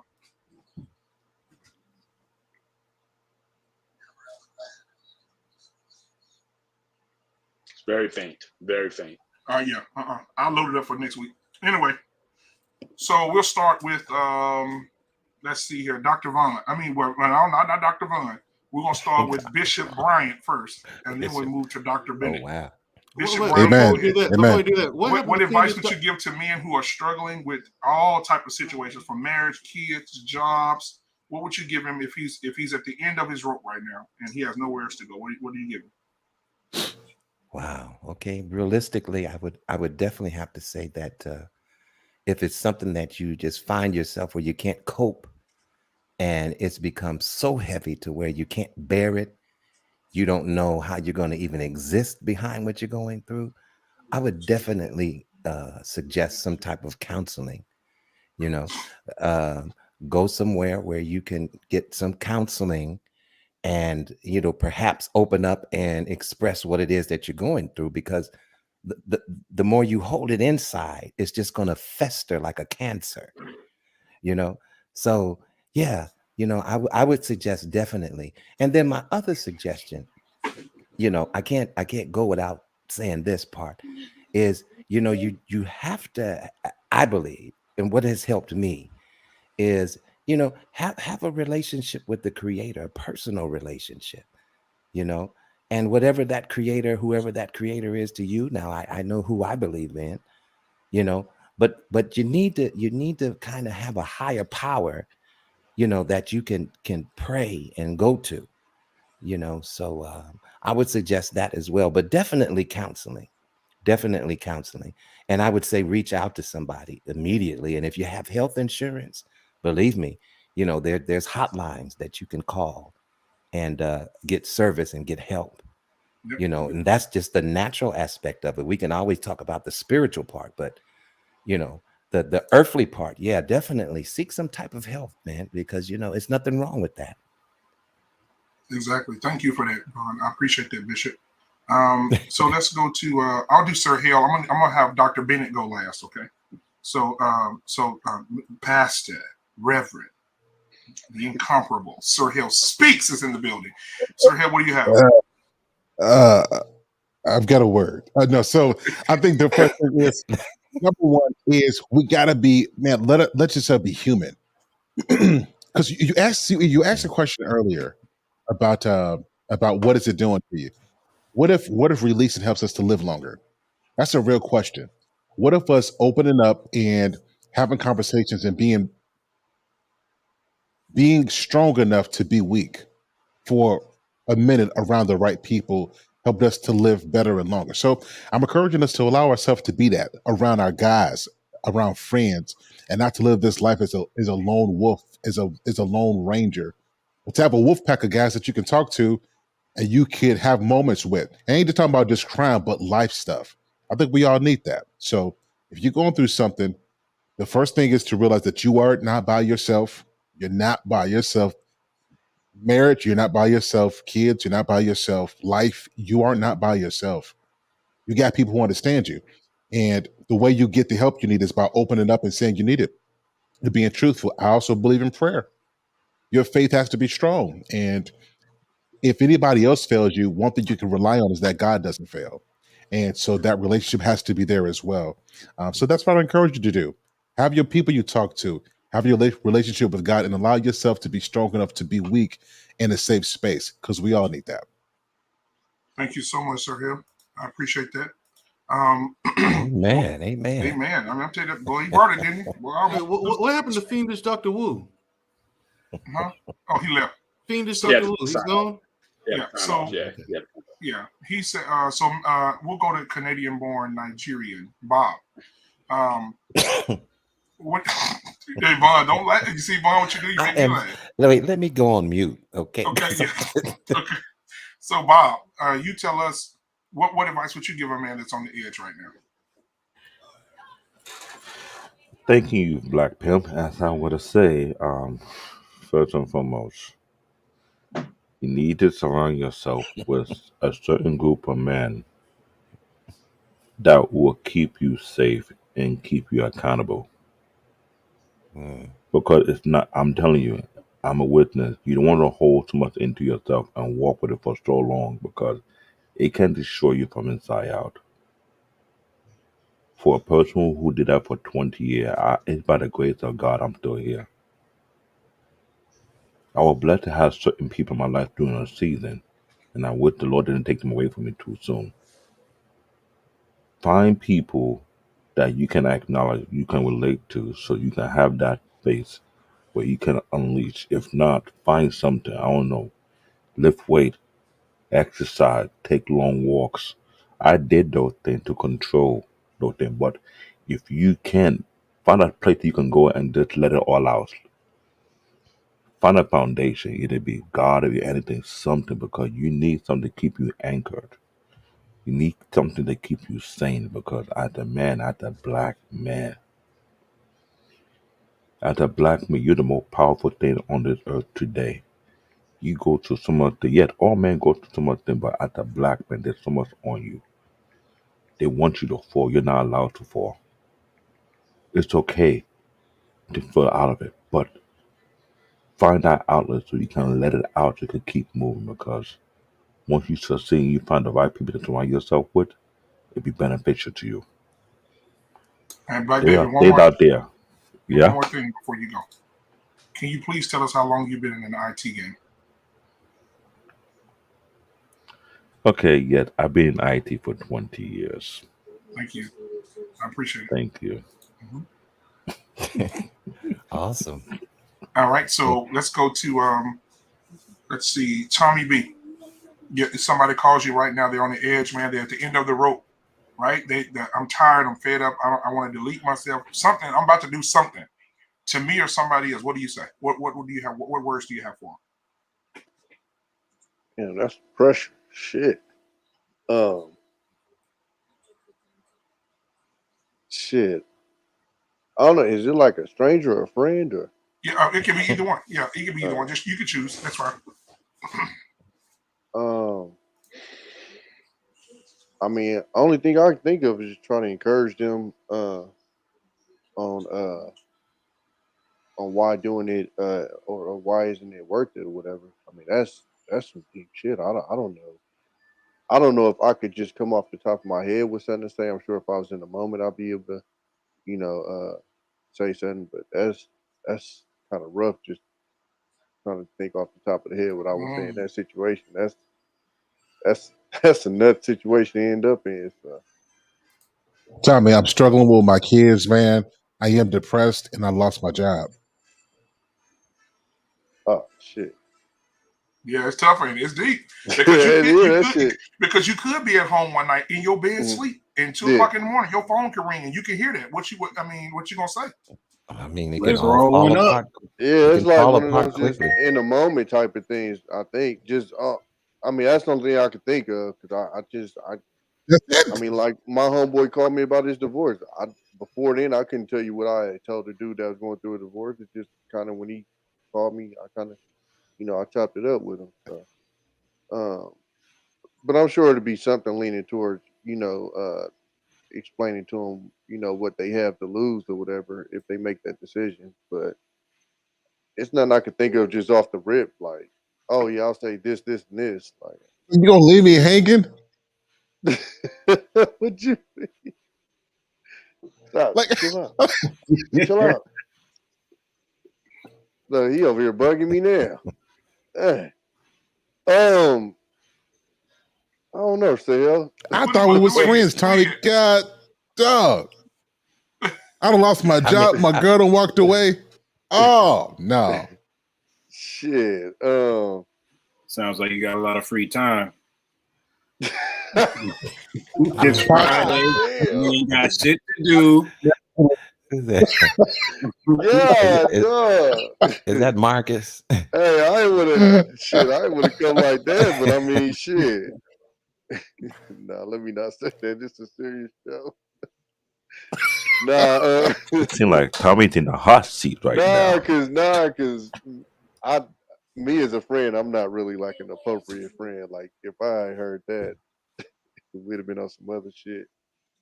So you'd have just been like, well, oh well, huh? Nah, let's go get some hoes. Shit. Right. Oh, okay. That's the solvent. See, that'll solve everything, right? Go get me the sunshine. Done me right before. That right there. That was yeah. That could be the reason why we're in the mess that we're in. Sometimes, you know, going after sunshine. Put your mom on the phone. Man. I feel like you're supposed to give time and crack. Thanks, Tommy. I'm a lot better now, bro. Listen, like Sir Hill said, don't none of my partner's girlfriends like me. What you guys know? Oh no, I was just saying, like, if you got all that free time, I'll give you my free time. I'll give you some time, and I'm willing to crack as many jokes as we need till we we laughing from our stomach. Mm-hmm. You know, if we gotta grab some hoes, we gotta grab some hoes. If we gotta do whatever, we gotta laugh it up. Get your mind off. Humor in life so that the depressing things don't really have something to be relative to. There has to be a balance. You probably haven't laughed in a while if you're so down. If you have so many things hitting you, you probably haven't sang a song in a while. You know what I'm saying? So that's what it is for me. That's what works for me from my friends and my family, and that's what I try to give to other people when I see them down. Welcome to Miami. Well, I got to ask a question. I got to ask a serious question. So as Zoe was saying, let's get them hoes. Sir Brown was like, yeah, it's gonna make everything better. It's gonna be real good after that. See, this is why I like the mute button right here. Hey, can you imagine going out with Vaughn and you like, Vaughn, Vaun said, I'm about to head out to the house, guys. You guys have a good weekend. And all of a sudden they say, we're gonna get some hoes. Oh, that makes everything better. Have fun, guys. Get something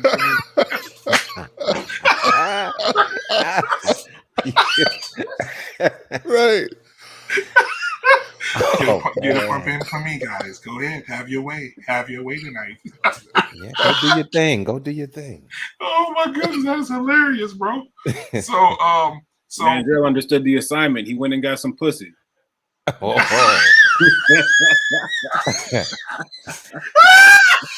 You know what? Okay, that's it right there. That's it. Hey,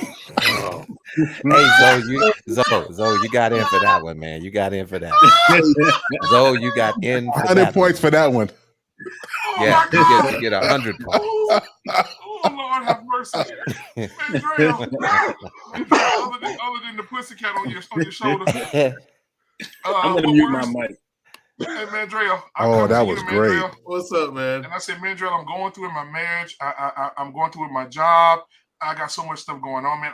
I don't know what to do. I'm tired. I'm just tired of it. What do you say? I say, go work out, and but before you work out, later this year, you can wait till later this year and buy something from Free Flow Athletics. It's a new sports apparel brand coming out this year. Did he just do a shameless plug on somebody's shameless, life? So shameless. But you listen, and that's the point. Boy, as soon as he do something to himself, you want the damn company on the funeral programs and shit. I'm telling you. Here's the thing. You tell me about the off yourself. First question is like, all right, what happened? I've had this call before. You know what I'm saying? I've had to talk to someone. In fact, I've had to talk like 4 people off the ledge before. You know what I'm saying? So it happens. I've had that phone call several times, and I've had to talk them off the ledge. And these are guys that I know for a fact meant it. Like they weren't kidding around. They meant that shit. So first thing I asked is what happened? And I just listened. I just listen. You know what I'm saying? And then I tell them everything's going to be okay. That's really what people are looking for. They want to know that everything's going to be okay. Yes, life is crappy. Yes, it seems like it's never going to end, but it does. It passes. You just have to give it time to. And who knows? Tomorrow you might feel right as rain, and then they get the reason, the excuse. They're like, "Hey, yeah, but I got to go back and face the same thing day in, day out." Then it's time to find another job or whatever it is that's causing you to be so depressed. You got to get away from that. You know. And I apologize for my cat. She wanted screen time. She's kind of I've spoiled her rotten. Right. I don't have any kids, so I got her. Right. I don't have any, and that cat is proof that I do have emotions, people. You know, I don't know if I told the story of how I got the cat, but I mean, yeah. Was it a rescue animal? Yeah, she was a kitten, like no bigger than this. Like she could stand on all fours in the palm of my hand. You know, I hold the palm, and she's done it. Like I held my palm of my hand out, and she was on all fours standing there. But I mean, I was at a friend of mine's house, and we heard this squeaking, and you know, we were looking around. It was kind of raining, you know, and we were looking around like, what is that? You know, but we finally saw in his neighbor's yard there was a little kitten, little white ball underneath of one of the bushes. So it was like, oh, it's a kitten. And me, I'm like this. If I see wild animals outside, I'm like, they know what they're doing. So I just leave them alone. I don't bother wild shit. And, you know, and I don't feel anything for them. Like, they're outside. Where do you want to be? But I make it to my truck, and I'm just like, for some reason, it kept tugging on me, and I couldn't leave her out there. I don't know what it is. I had the door open, about to get in inside and everything. And I couldn't leave her out there. So I walked up to her. She let me pick her up and everything. Let me pet her. Let me pick her up. I put her in my truck. I went and got one of those bowls, some kitty litter, and a litter box. And, you know, the next day I took her to the vet. She got examined, all the shots and all that stuff. I took her home, and she's been here ever since. Yeah, and you're good, dude. You know, yeah, and there's no amount of money that'll get me to give her up. You know what I'm saying? So what's her name? Shiva. Okay, Shiva. Oh, Shiva. Okay, so let's see. Tommy has gone. Canadian has told us how many years he's been in the tech business. Mandrell just showed us his pussy. Brian has gone. Marcus, are you still with us? Excuse me for a minute. Black Pimp, I still need my 80% cut on the sales, okay? Okay, so keep me out the money. I'm back. I think Mark has left us for the evening. However, I do want the incomparable Dr. Paul Bennett to go ahead and end us tonight. What you would say to a man that's at the end of the road, don't know what to do. He's just done with life. Wow. Well, first of all, gentlemen, I have been edified tonight.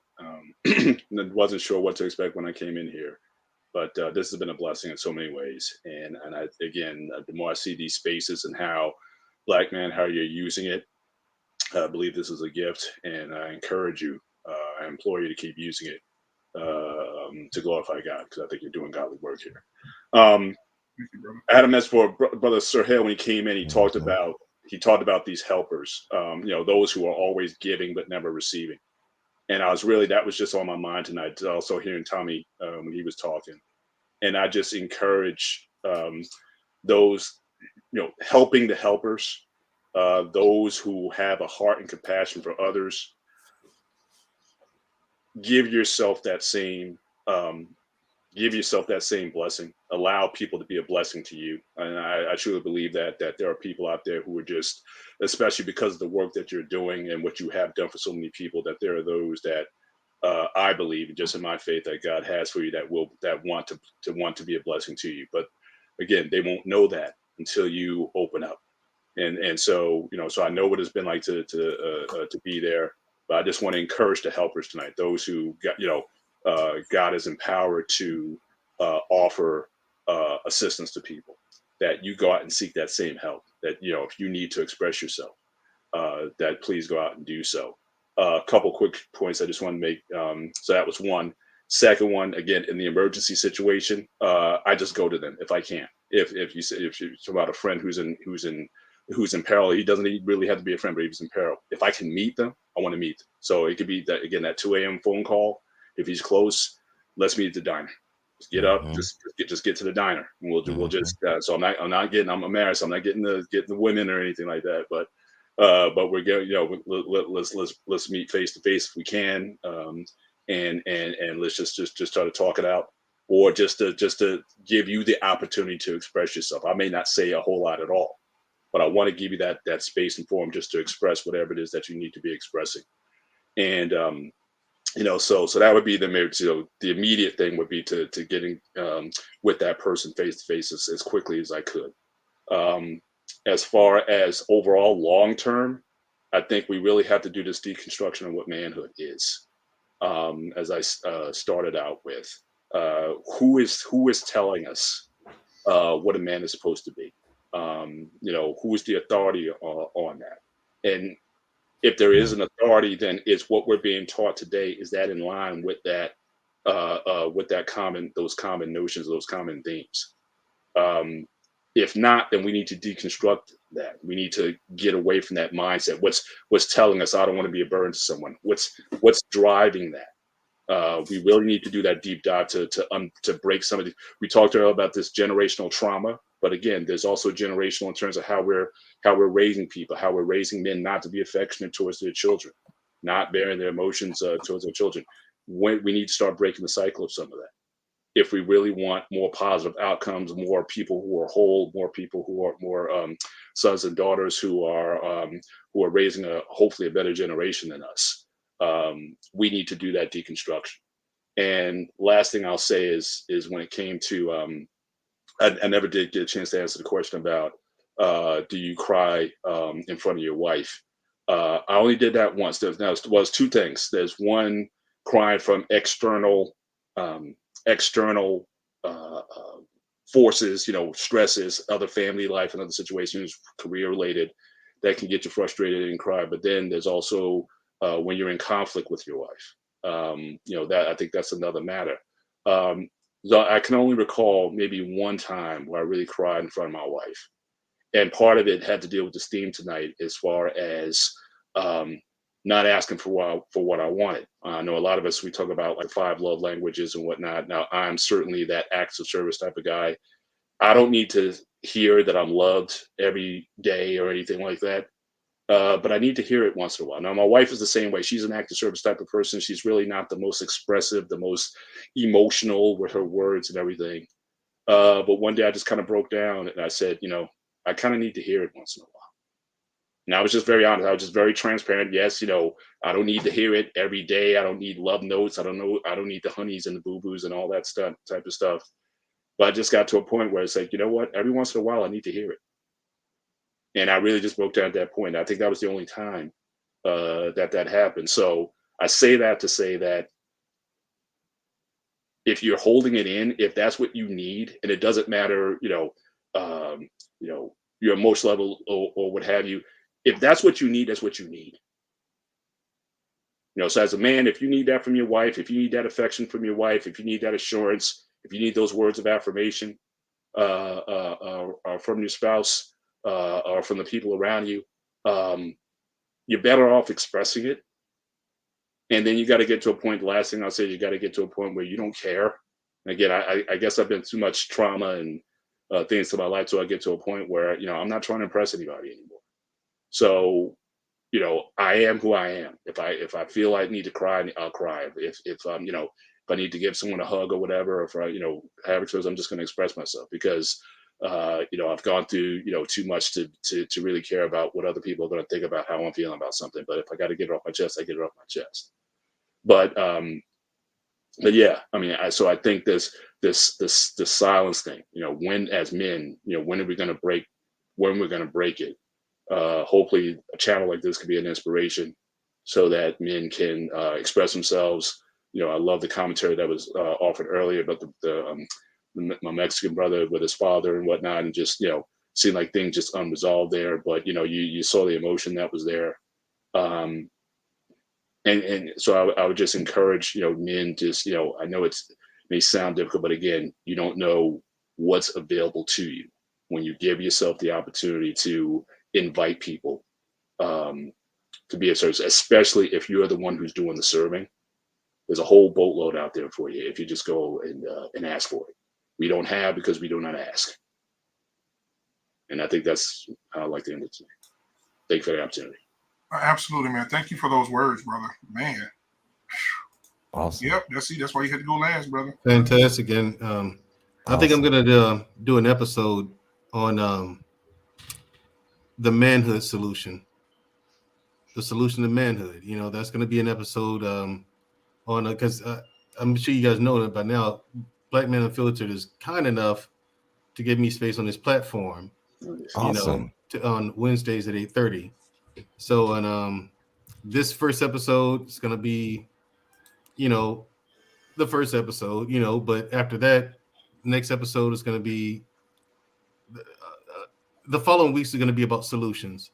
You know, we see all the time we debate the issues, but for a while at least, I want to debate solutions. So when you see the advertisement for it, come up with some solutions like, okay, the manhood solution. Let's say the next one might be the family solution, or you know what I'm saying, the economic solution. It's on Black culture.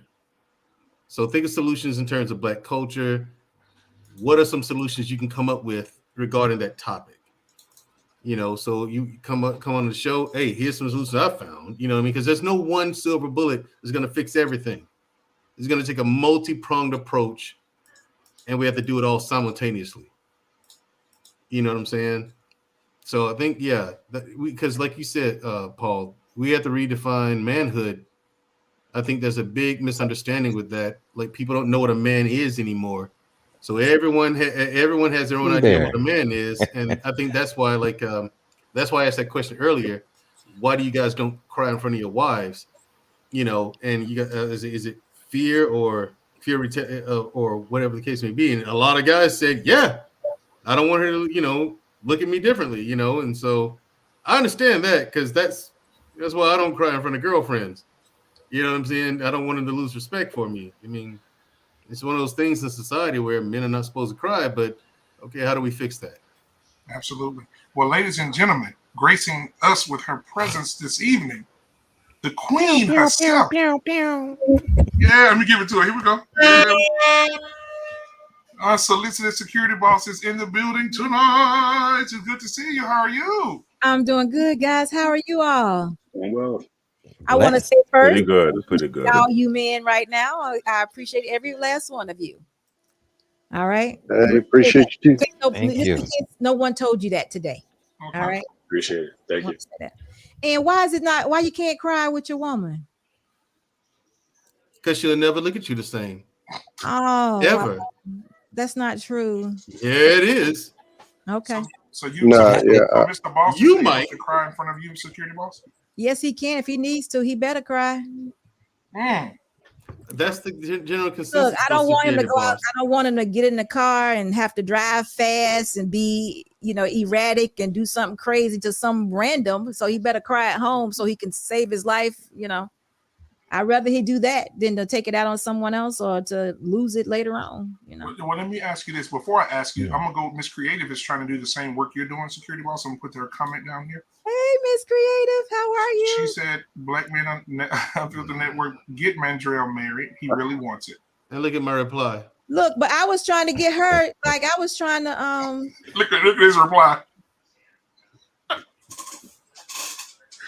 I really think Mandrell scared her the other day, but I think so too. Mandrell might be out the military, but he's still shooting. All good. I don't know, Miss Creative. We're gonna have to take it slow. Yeah.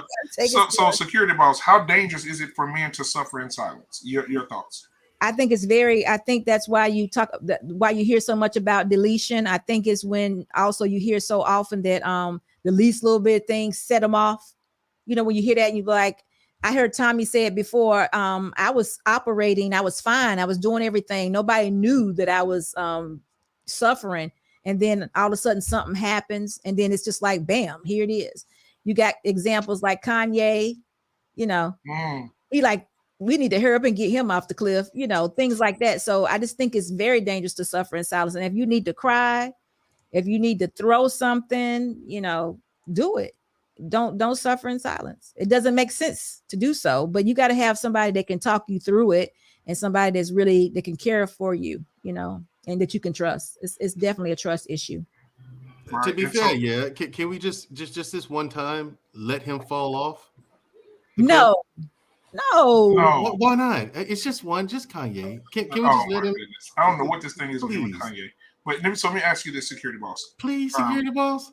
No, I don't want anybody to suffer, or I don't want to lose any black man that's halfway decent. And I happen to think Kanye is a good man. He's not halfway decent. Look at his behavior. I think he is. He said behavior. Look at his behavior. Question. So my question, we got to look over Mandrill. Yeah. So my question is this: Vaughn is killing himself. So when it comes to, I can't even get it out because Vaughn got me rolling. So what would you say, security boss, to one of your employees or someone you don't know or do know, came to you and said, "Listen, I'm at the end of my road. I'm about to delete myself. I'm about to delete others. If I can't get my life together, it's just so much I'm going through." What advice would you give a man that's at the end of the road, on that edge, about to jump off? I would say, let come with me. Let's go for a ride, and I'll take him and get him some help. But while we were driving to get there, I would say, go ahead and just talk about it. Just talk. What's going on? How you doing? I would just ask him, how you doing? How you feel? You hungry? I would be just talking to him about other things rather than what is troubling him until we got to a safe place. And then I would say, okay, you got to go talk to somebody, and by that time, hopefully he would feel better, and then we could get him some help. But I think that's what needs to happen. I say this all the time, that men just talk to me. A lot of men just love to talk to me because I'll listen. I'll just sit and listen. And I think that's what needs to happen. Men need to be able to talk to someone, feel like they can trust somebody. It doesn't have to be somebody that's related to them or even a wife. It just needs to be somebody that they know can't come back and use it against them. So that's what I would do.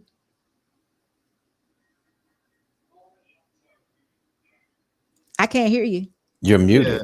Yeah, you're muted. Go back and watch this from the beginning. Kanye. Go back and watch this from the beginning so you can hear Marcus' story.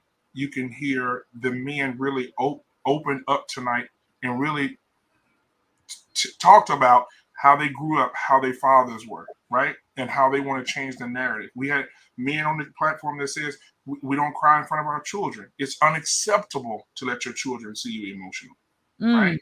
Then we had Dr. Bennett say that, yeah, it's okay to have those emotional moments. We had Sir Hale say, yes, have those moments, but have those moments in a time where, it has to be taught with. I mean, it has to be taught where it ain't all the time thing, but sometimes it does happen. Vaughn said, church, he in there. When it hits him, it hits him. He's crying in front of his wife. So you just have to go back. If you just got here but if you haven't watched it from the beginning, please go back. It will inspire you. Vaughn had to come out of the comments up here because he wanted to actually have something to say about this. So, and I, like I told him, security boss, I'm 38 years old and I've never hugged my father, ever. Wow, that's something. Ever. And because of how he was raised, he extended the same courtesy to me. There's no hugging. Know that I love you. I'm going to protect you. But at the end of the day, no, that goo goo gaga, nah, that's not what we do. Yeah. Wow. Yeah. And you know what? That happened in my family too. Because I remember my husband went to hug my mama and she did like this. Not because, it was just because it was new to her. And then he kept doing it and then she liked it. But it was initially a new thing to her. So she jumped, Wow. Because they didn't do that either. I don't think I ever recall hearing my dad tell my mother that he loves her, or vice versa. But now I don't know if I told you guys, he's told me here recently for the first time since my mother passed away. So now he's being more vulnerable. It's kind of weird, but hey, you just kind of go with it. I don't know. This may be he may be going through this emotionally, and this is how he's now is being broken down or being vulnerable. It's a little bit at a time, a little bit at a time. He's dealing with things that's kept him for all these years. So wow. I'm just paying attention, but it's real. Yeah, that's, men don't do that usually in the older, our elders. They don't share that type of emotion. I guess they couldn't though, because they didn't want to feel broken, didn't want to appear to be broken. Right. Yep. So, I think it's a common myth that men don't need to feel safe too. Like our safety, like we always say, women need to be safe, which is true, but men need to be safe just in a different way. And I don't think we promote that enough. Like we need our women to be safe. We need them to be safe spaces for us. oh yeah, they And I don't think, absolutely. Yeah. Oh, I got you now. I didn't understand it first. Yeah, we've got to be safe spaces for you all. I believe in that wholeheartedly. I think your wife needs to be the person that you be vulnerable with, because in the past, maybe not in my own personal experience, but I've had a lot of men tell me about church hurts where they were vulnerable in the church with different pastors or ministries, men groups, and it was bad. It turned out really bad. So you can't go to the church all the time. And then sometimes when you have this, black man, just hear me, you have these barbershop talks. You can't trust the men in the barbershop because they just can't be trusted. So, things of that nature happen. I've heard stories like this before. Or there's a lot of competition that goes on with men in these spaces where you feel like, if you even to the point where if you feel like you can't measure up or you don't measure up or your life hadn't been that tough, you don't even want to talk. How about that? If you've never gone through something, you just kind of be like, oh, but then if you decide to share something, it's so minimal per se. They're like, oh, you really ain't got nothing to add. Why don't you just be quiet? Men are tough on each other like that. Yep. You have to have some trauma in order to bring it to the barbershop. If not, you don't need to be here. Yeah, but women are worse. And that's true. That's one of the biggest obstacles I've found in dating, is finding a woman who makes me feel safe. You know what I mean? To open up with. Everybody's got their issues. Everyone has their quirks and things like that. But again, like I told you, security boss, if I'm dating someone, I'm a very generous person, easy to talk to, ear to listen. You know what I'm saying? I've learned my lesson a long time ago that I don't have to fix everything because I'm constantly looking for solutions. And most of the time, though, women just want you to listen. They don't want you to fix it. And like I said, I learned that years ago. I was, okay. I just have to sit here and listen. Oh, just have to sit here. Right. I was like, Rex. No way. At first, I was like, no way, is that easy? But then I tried it, and then again, I said, that's it. I just have to sit here and listen. Nothing else. Oh, okay. It's one of those things. But I mean, finding someone else who makes me feel safe, that's the difficult part, because they don't seem interested in that. I think you have to share those things. You have to share with a woman so she can have empathy and compassion for you, who you are as a human, before she can be that, for you to know that she's that safe place.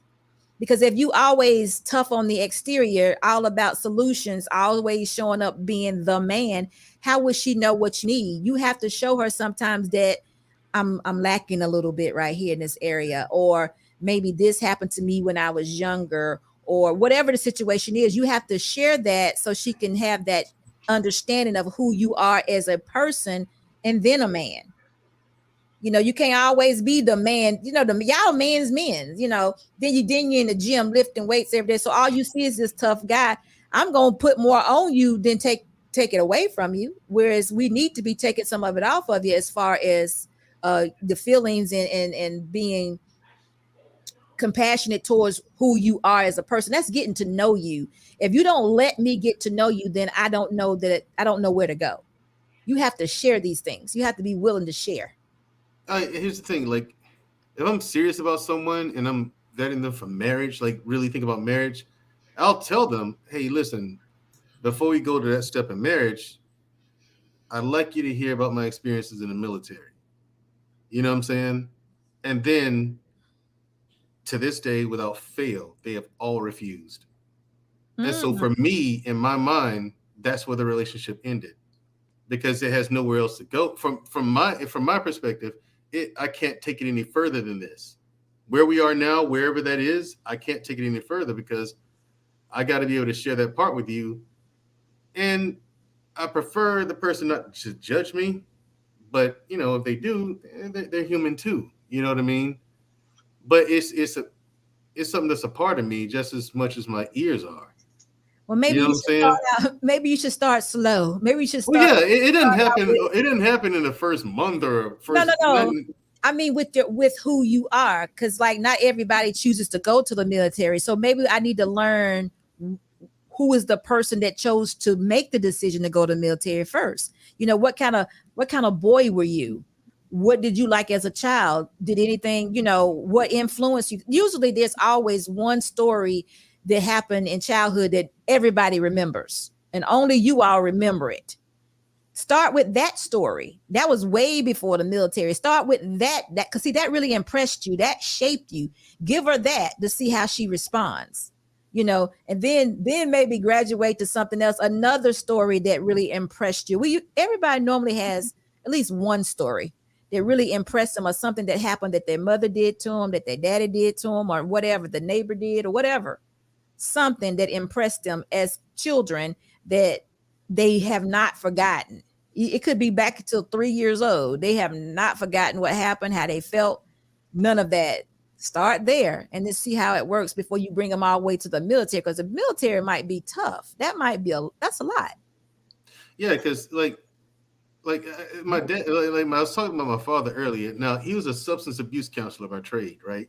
He helped people, So I figured that, if I needed to talk to someone, it would be him. But as soon as I got out, like I told the guys here tonight, 2 weeks after I got home from the Army, he was taken from me. And to this day, I feel robbed. And for no rhyme, no reason, zero health problems, perfectly in fantastic shape human being, And in his truck on the interstate, on his way to church, dropped dead. In the truck on his way to church. Just didn't make it. You know what I'm saying?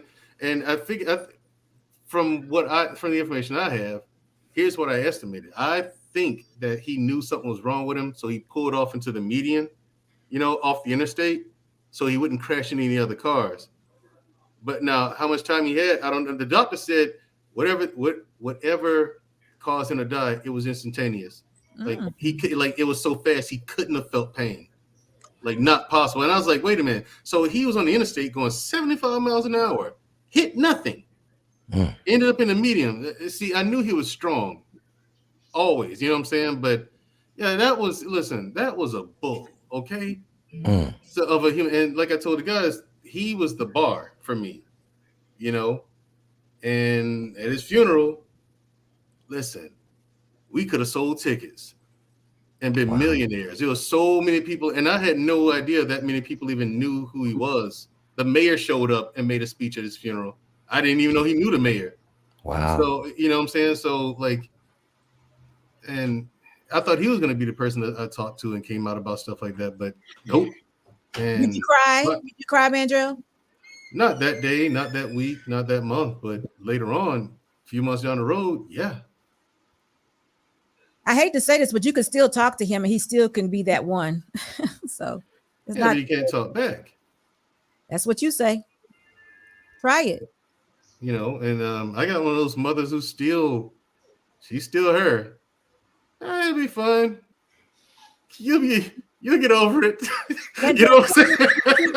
Tell me. I told you about my mom. Like, yeah, you'll get over it. You'll be surprised how much you learn when you spend time with yourself. I spend a lot of time with myself. And that's why you got a big cat now. Right, that's why I got a cat. Right. Oh wow. That went way to the left. I don't. Black David. You hadn't seen this cat? No, I got a cat over there. My cat has popped up on the screen a couple of times tonight.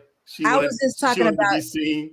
with your thoughts. I'm saying Yeah. with your thoughts. Yeah, and I do spend a lot of time with my Black thoughts, David. and you know what I'm saying, and I've gotten really, really good at managing my emotions.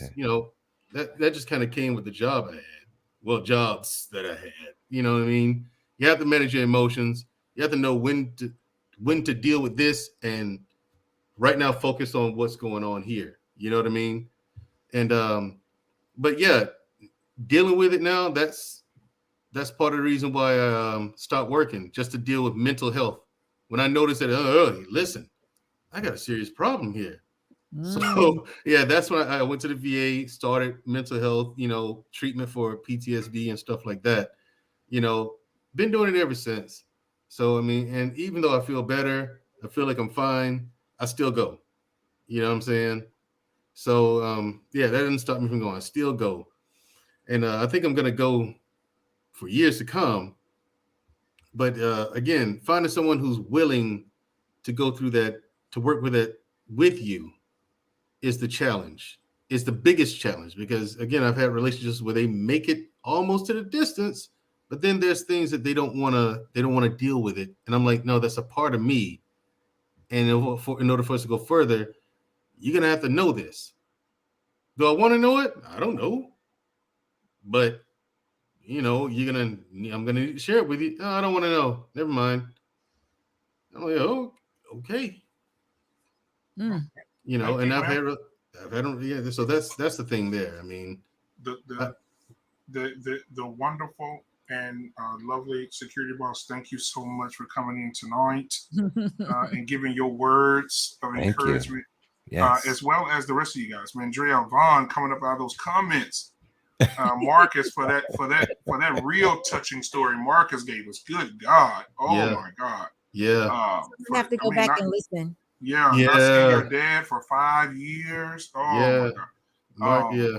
That's a good one. Sir Hill Speaks. Zoe, The thank great you for show. being here. Yeah, it's a great show tonight. It was. And Bob, we thank you as well.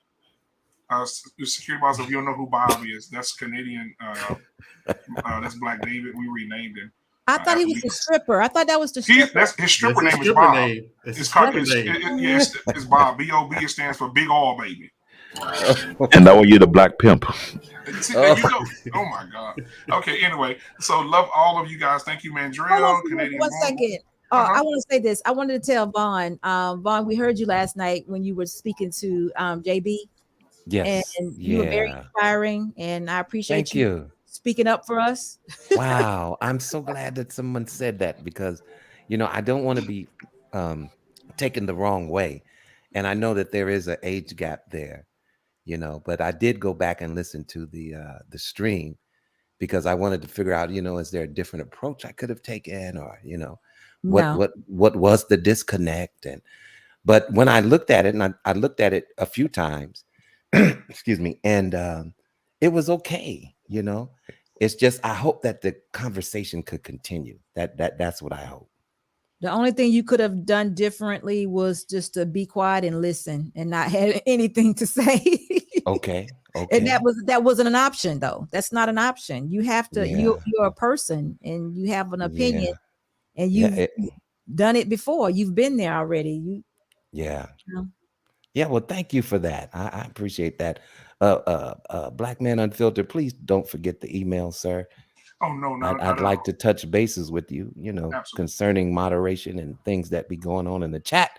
There was a lot of little indifferent things that were going on. So I'd like to know how you would like me to move on your platform, because I just don't want to take liberty to do things, without your permission. So absolutely, man. I will email you. I'll get that from Sir Hill immediately, and I'll email you. Okay. Thank you, sir. But again, man, back to Mandrell. Thank you, Canadian. I'm sorry. I'm sorry, Bob. Thank you, Tommy B. Thank you, Black Pimp. Thank you, Tommy B. Dr. Bennett. Thank you for being here. Zoe, Sir Hill Speaks, Marcus with his story, Vaughn, and of course the lovely security boss. Thank you so much for being here, sir. Guys. This has been an amazing conversation. We'll continue to have them. And we'll see you guys tomorrow at 12:30. If you're coming in at 12:30 tomorrow, you have anything to do, 12:30 Central Standard Time. The ladies will be in here talking about something. We'll see. I was about to say, you guys going to need to come up with some sort of guide, some sort of The second episode TV haven't guide, got something like popped that. up yet. There's so much content going on right now. Sometimes you guys got 3 shows going at the same time. I can't be on every platform, every show. So come up with like some timeshare something. It's like, okay, so now I can budget it out. But I'm like, man. All right, I got you. So I'll let everybody know the second episode has not come up on the channel yet. It's too much. Right. Like, man. For everybody understanding, the second episode haven't even got loaded up yet because my partner bring the video. We're working on how we put the schedule to do the tech talk every weekend on Saturday because we realize there's something we need to do because between me and my partner, that's over 40 years of IT experience on a corporate level. We want to make sure we help to educate the Black community what's really going on in the tech world and how to navigate through that because in reality, I've seen it throughout my career how people get ripped off and got played and got brainwashed. They don't know what they're getting themselves into. And they kind of like, right now we're going to Windows 11. No one knows how to understand if I got to spend this much money or less money. What we want to do is teach, educate, and enlighten people understanding. Canadian, can I a question? You said it's how many years altogether? Between me and my partner together, we combined, it's like 40 years plus. So you just kind of by 20. So I see what you're doing. I just wanted to be I sure. got 20 years. No, I got 20 years. you. I just want to make sure. I get you. You just going by 20s. Now I don't even want to hear it. I know what you're doing. The thing is, he works in a law firm right now while working in the auto industry. So we got so much experience to share. Real quick, Canadian Boy, what's your channel again? I need to. They call CBN Canadian Boy Nigerian. Underneath it, I can put it in the. Okay, thank you. Put it in the chat. Yeah, let me. Are you doing an episode tomorrow? No, not yet. I gotta reach out to him because we're trying to see how we're gonna do the schedule every week. We'll be changing the software around. Let me know. Let me know. We'll put it out. I know I was supposed to be there for the first one. For the second. No, you were supposed to be there for the second episode. Yeah, second episode. Yeah, you want me there for third? You still have my email, right? My contact information. Yeah. Shoot me a message. I'll shoot you a message. I'll drag Sahel also into it too as well. Okay. He's a tech guy too, so I'm not gonna let him go off the hang. You don't have the same amount of experience I have, but you still get in there though. And Security Boss, I see why men do open up to you. There you go. You do? Yeah, I do know. Okay. It's your presence. Oh. You have an very, very inviting presence. Okay, well, thank you. Yeah, you don't walk around with a chip and you don't seem to have a chip on your shoulder or anything. So if I was to say, hey, Security Boss, yes, how are you? No, she just stands. It's almost like wait, what? She is not. There's no way she's this nice. But then you talk to you and you're like, yeah, she is. Terrible impression. I know. It's me. I try to be kind to everybody, kind and respectable to everyone. It's just my life has been too good not to be. And that's what it is. It shows. It shows. And I like the way that you stand your ground, and you're not swayed too easily from the foundation that you came up with. You stand on those principles, and I love to see people when they do that. Because this modern day, it's like, oh, let's throw that out with the wash. No, some of these principles and standards still need to be upheld today. Absolutely. That's the problem. Because everything is so fresh and so new, but there's really nothing new under the sun. And so, I got in a little bit of trouble for saying that the other night, but anyway, moving on. Yep. Well, thank you guys. 1 second before we go. I'm going to bring moment of silence. Yeah, hold on a second. All right, you ready? Oh, he's here. Hold on a second, guys. Hey, everybody, I didn't get a chance. Oh, Lord. Oh, Bolo's chiming in. Oh, gosh. What up, Bolo? What's going on with you, Bolo? Praise the Lord, Bolo. How you doing, good brother? Praise the Lord, everybody. Listen, I didn't get a chance to come in and say anything. Man, you guys had an awesome show tonight. Awesome show. Von Brian, good to see you. Marcus, your story was phenomenal. Sarah Speaks, I love you, man. Tommy B, Paul Bennett, I don't know you, but I know you now. Canadian boy, Bob. What's going on? I just want to let everybody know that I love you. And have a good night, and we'll see you guys later, G. Hey, no arguments tonight, man. Love everybody. Love all the women, love all the men, love all the children. Good night. Peace out. Amen, everybody. Hey, man. Oh my goodness. All right, guys. So thank you guys again for being here. And thank you, Security Boss, for coming in as well. I appreciate you so much.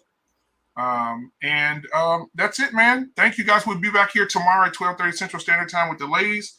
Then we'll be back Tuesday with a panel. We're talking about polygamy and the black culture on Tuesday. So, awesome. Okay. Yeah, we're gonna tackle that thing because me and Security Boss had started talking about that with a couple. So I say, yeah, we're gonna pick that back up. So, and I'll be with Security Boss guest co-hosting on her show as well, co-hosting on Monday as well. So, but thank you guys again. Thank you for being here, and I will see you guys on the other side of town. Y'all have a good night. Oh, I'm sorry. Before I go, I want to say this. Let me cam back up. So I want to say this to Vaughn. Vaughn. Yes, sir. I would love for you. Your voice is very unique. I would love to hear you and Bolo do a duet together. That'd be terrible. That would be amazing. Are you serious? Bolo's voice to throw the whole thing off. Yes. Hold on, G. I think Bolo has a better speaking voice than I do. You too, Jenny. He's really suave with it, man. Oh yeah, I can't sit, man. Bolo will be hallelujah. Thank you, Jesus. You are the one for me. Come on in, Vaughn. Yeah, and I'll be like, thank you, Lord. Come on, dude. But again, man, we had to have some fun before we got out of here, man. But again, man, thank you guys for coming in. The conversation was amazing. I'm gonna go back and watch this again myself because it was inspiring to those who it inspired. So we're gonna continue to do the work. And so thank you guys for being here, man. I'll see you guys tomorrow. Come support. Oh, Tommy B, you on tomorrow? Monday. Okay. I want to make sure. For you. I'm about to say, man. I mean, we got the fight next month. I mean, when are we gonna argue sports? I mean, yeah, what you call it? Who is it? Sir Hell is on Daryl Sunday, Spence? right? No. Yeah, Sir Hell, you on Sunday? UFC 272. Oh yeah, we got that going. Yeah, that shit gonna be hard. They hate each other, don't it? And you might have me call in, depending on what you say. I might call in Monday. Masvidal and Kobe Covington. I think Covington gonna beat him. Wrestling. Yeah. Remember that he goes to the ground. Yeah, he goes to the ground. I'm with you, man. And he's a disciple of Kimbo, and that's what took Kimbo out. Kimbo couldn't get that wrestling for shit. Nuh-uh. And that's the thing. I'm with you on that, Tommy. It goes to the ground. It goes to the ground. Trust me, I don't want him to win. I don't like Covington, but I think he gonna. I mean, you gotta give him his props. He a hell of a You know who his boy is. Who? Covington? Oh yeah. Hello everyone. I just want to let everybody know Covington. Hey, you know what's crazy about that? Nobody does it better than Trump. When he was doing his little interview with Masvidal, motherfucker had a iced out double Cuban link. I'm like, what the fuck? Yeah, that shit a character, dog. Because everybody that knew him, that ain't how he is. It's a character, and it's successful because he got his name out there. Before the end, he was the raw fighter, but nobody's paying attention to him. Yep. All right, then, Sir Hill, you on tomorrow? Yeah, I was wondering. No, Sunday. You working tomorrow? Yeah, I was wondering. Tomorrow, Sunday, Monday, Tuesday, every day I'm on. But yeah, tomorrow, B9's gonna be on the show. We're gonna be talking a little bit about crypto tomorrow. And then Sunday night we got Sir Hell Super Sunday as well. But I do want to say one more thing. Can I say one more thing, Black Man? Yeah. Ladies and gentlemen, if you guys have this video and subscribe, make sure you hit that like button, subscribe for this great content. Had to put that out there. Sir. All right. Yes, sir. Thank you so much, brother. I appreciate you, man. Hey, y'all go get some sleep. Hey, Mandrill, go in and take care of that pussy, man. All right, y'all have a good night. Wow. She right here.